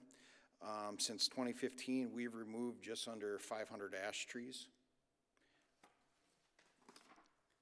Looking forward, there will be more removals. This is unavoidable activity and it has costs. For public trees in the parks and boulevards, we expect to remove about 200 trees annually over the next 4 to 5 years. We received a $100,000 grant from the DNR that will assist with these costs over the next 2 years. For the public trees in the natural and wooded areas, again, we would only remove them if they became a hazard. So there has to be a threat on an adjacent structure, overhang in a trail or something like that. So as discussed with the private trees, our approved plan was to address private trees only on a complaint basis. So right now there's other diseases out there. There's other dead trees out there. Since I've been here, I can probably count the complaints that we've had to go and look at, you know, on my hands, and we haven't said you shall remove the tree very often, if at all. We've had some recently that we says it's not quite a hazard yet, based on our criteria. So it does happen, but it's not an overly tasking program that we have right now because we don't get that many complaints. So for the replacement part of the program, we would continue replacement by purchasing about 250 trees annually. We plant about 150 of them in our parks and boulevard areas, and then we make 100 available for residential purchase as part of our city's annual tree sale program. So with that, the city code revisions and the forestry manual specifications drafts are not being asked to be approved tonight, but with council's consensus, I'd bring these back to you at a later date for formal adoption. And with that, I would ask any questions or further discussion. Thanks, Steve, for your presentation and comments. Councilor Whiting. Thank you, Mr. Mayor. As far as the ash tree replacement and planting, in the past, when we've talked about this, we've definitely highlighted that when we replace trees, we want to use biodiversity and making sure we're not doing what they did in the 70s and replace all the Dutch elm with ash and have, I think at the time we had 5 to 7 different species, maybe it's more now. But I want to make sure that biodiversity is still part of this replacement program and is maybe even documented in that program. Mayor and council members, it is. We have a pretty diverse program, and even on our reconstruction programs, we don't plant all the same trees. We have introduced elm trees back into the mix. There's some pretty good elm trees, but Like on our, for example, on our Shenandoah project, we have multiple different species along that corridor, and we try to do that throughout the community, in our parks, et cetera. So that is definitely a key to having a good, robust forestry in the city. Thank you. Others? Councilor Lehman? Mayor, thank you, Mayor. Question I have is, of the various trees that are listed in here for, you got a list of trees for like boulevard areas, a list of trees for not close to the boulevard. Do we keep a listing on how the trees that we plant are doing? And I bring that up because I know the Kentucky coffee trees on the boulevard, I know it's a recommended tree, but they don't seem to be doing very well, or at least in certain areas of town. By no means am I a tree expert. I know nothing about, trees other than they grow and put leaves all over when they become a nuisance when the leaves fall off. How's that sound? But it seems to me a southern tree in a northern climate. Several of these have been climatized and Like I said, I don't know much about trees, but yeah. I just noticed that when they redid the road in our neighborhood, there was 4 or 5 of these trees put in, and of the 5, I think 4 of them died. And so I'm not asking specifically about that neighborhood. I'm asking about our tree program. Do we say, okay, we put in 100 of this kind, 100 of that kind, 100 of this kind, and of them 500 trees that we put in over the last 2 years or whatever, what is our fall off rate on each type of tree? Mayor and council members, we don't track it in that regard. Okay. But we have several tree inspectors in our public works maintenance operators, and we spend a lot of time, if you didn't notice, this last summer watering trees. We spend a lot of time pruning trees. We had a pruning education program. So we do a lot of things to support and try to help our trees be healthy. Private trees, we expect homeowners, in those reconstruction programs to water and maintain their tree after they accept that. So some of them don't do so well sometimes, but the trees that we plant, yep, we have some that die. But I would say in general, our trees are pretty healthy, the ones that we plant and maintain, for the most part. Well, but we don't track them to the success rate. And the reason I ask is if we're making an investment and to Councilor Whiting's point about having the diversity in your stock so that if a bug comes through, you're not left with nothing. Very good point, by the way. But the reason I ask is if we have a high fall off rate on a certain type of tree that we're putting in, maybe we want to replace that one with something different. And I would say that, our staff that plants these trees, they take ownership of them. So, they might not be tracking them to the extent that you mentioned, but if, for downtown, for example, oh gosh, and now what kind of trees are they? But there's a certain tree down there where they know that these trees aren't doing well. So we call in, honey locusts, they're not doing well downtown at all. And so we call in, the U of M extension to come out and help us. So we take owner of these trees, even though we might not have an inventory. Our staff out there in the field, they know what are doing well. So we do track it. I'm not in any way trying to blame how they're installed or anything like that. You've got different soils and composition in different parts of the state. Up north, I know when I was doing some lawnmower work, the very sandy soil, they'd take the blade down to nothing in just a very short period of time. It's just the type of soil that's up there. So you have these differences everywhere, and some trees do really well in different areas, and maybe the soils in a high bedrock is bad for honey locusts or something. I don't know, but No, I think staff has a good handle on that, and I think anytime you're going to put a tree in a tree coffin, and that's what they call them down in the concrete little boxes, you're going to have trouble. So you're going to be replacing them trees at a certain amount of time. But I think staff has a good handle on it, and if there are trees that I think aren't working well, they'll weed them out, I guess we'll say.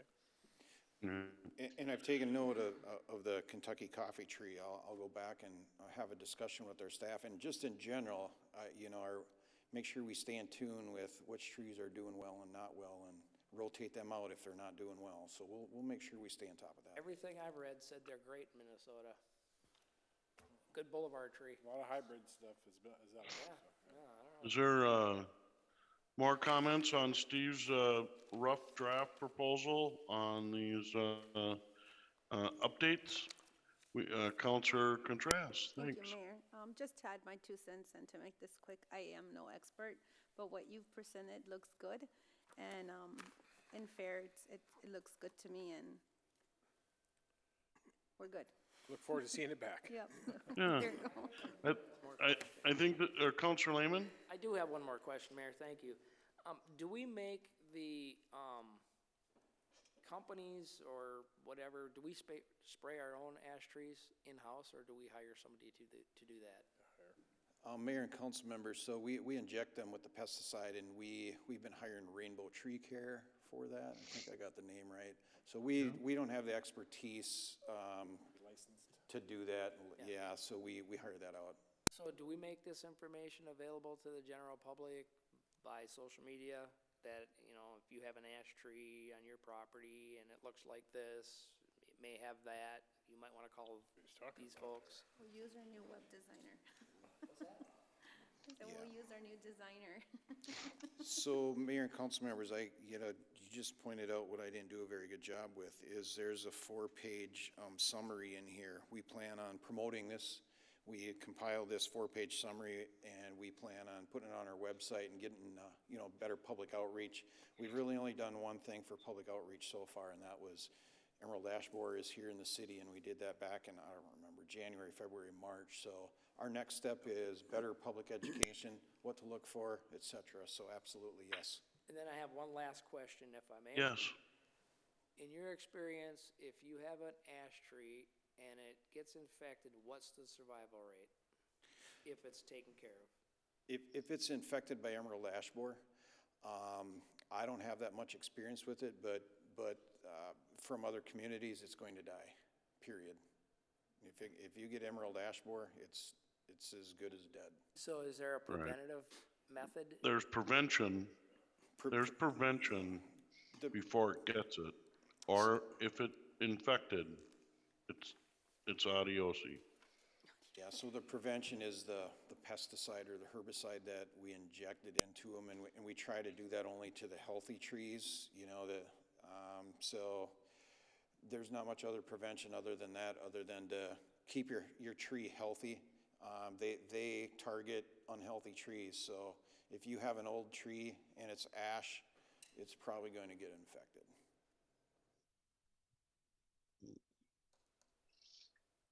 Thank you, Steve, and we'll look forward to this coming back. And I do applaud our tree planting program. In the spring, I know, you know, and every homeowner can buy trees at a discount at our spring cleanup, I think, day, around Arbor Day.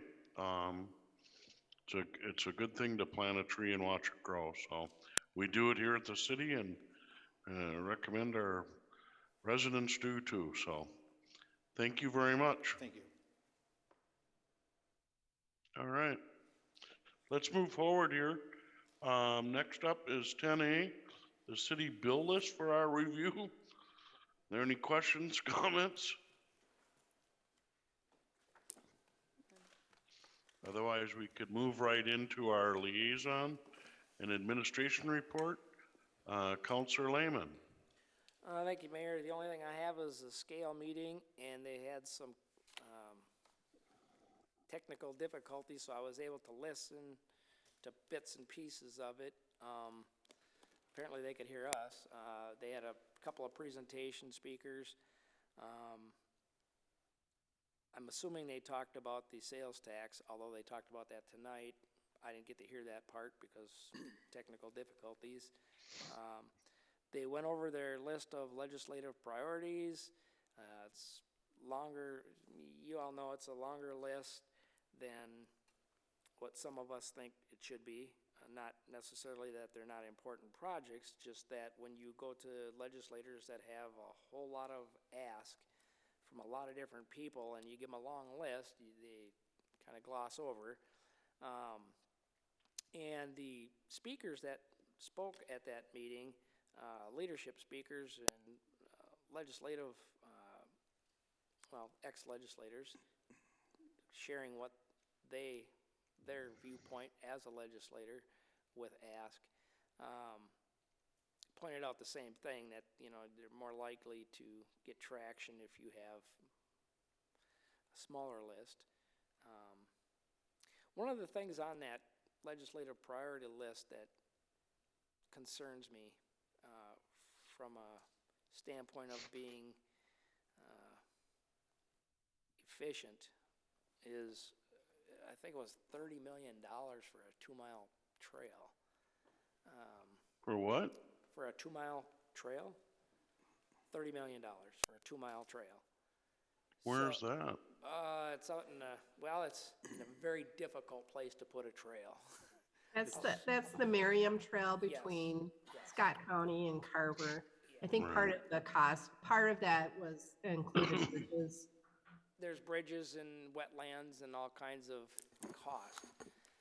Regardless, to put that into perspective, the cost per mile of a federal interstate highway is $7 to $15 million per mile.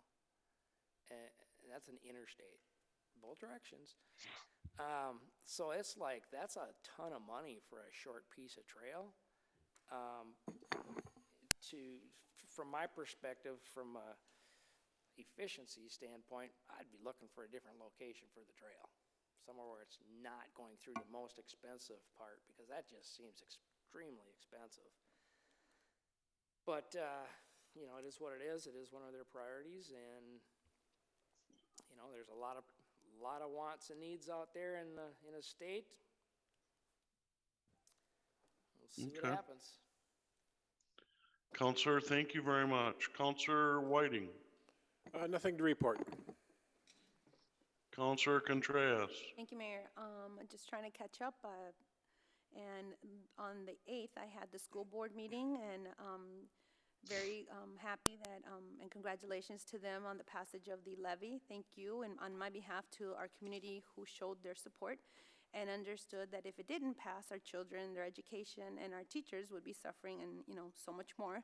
Shakopee is strong, and that shows this shows that we as a community are stronger, and we are here for our children and their families. So, and our community's future.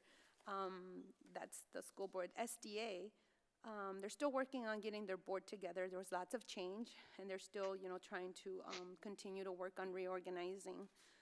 The PRAD team, which is a pandemic response team, today had a meeting, and the COVID numbers continue to rise very fast. So they are watching and monitoring it very close.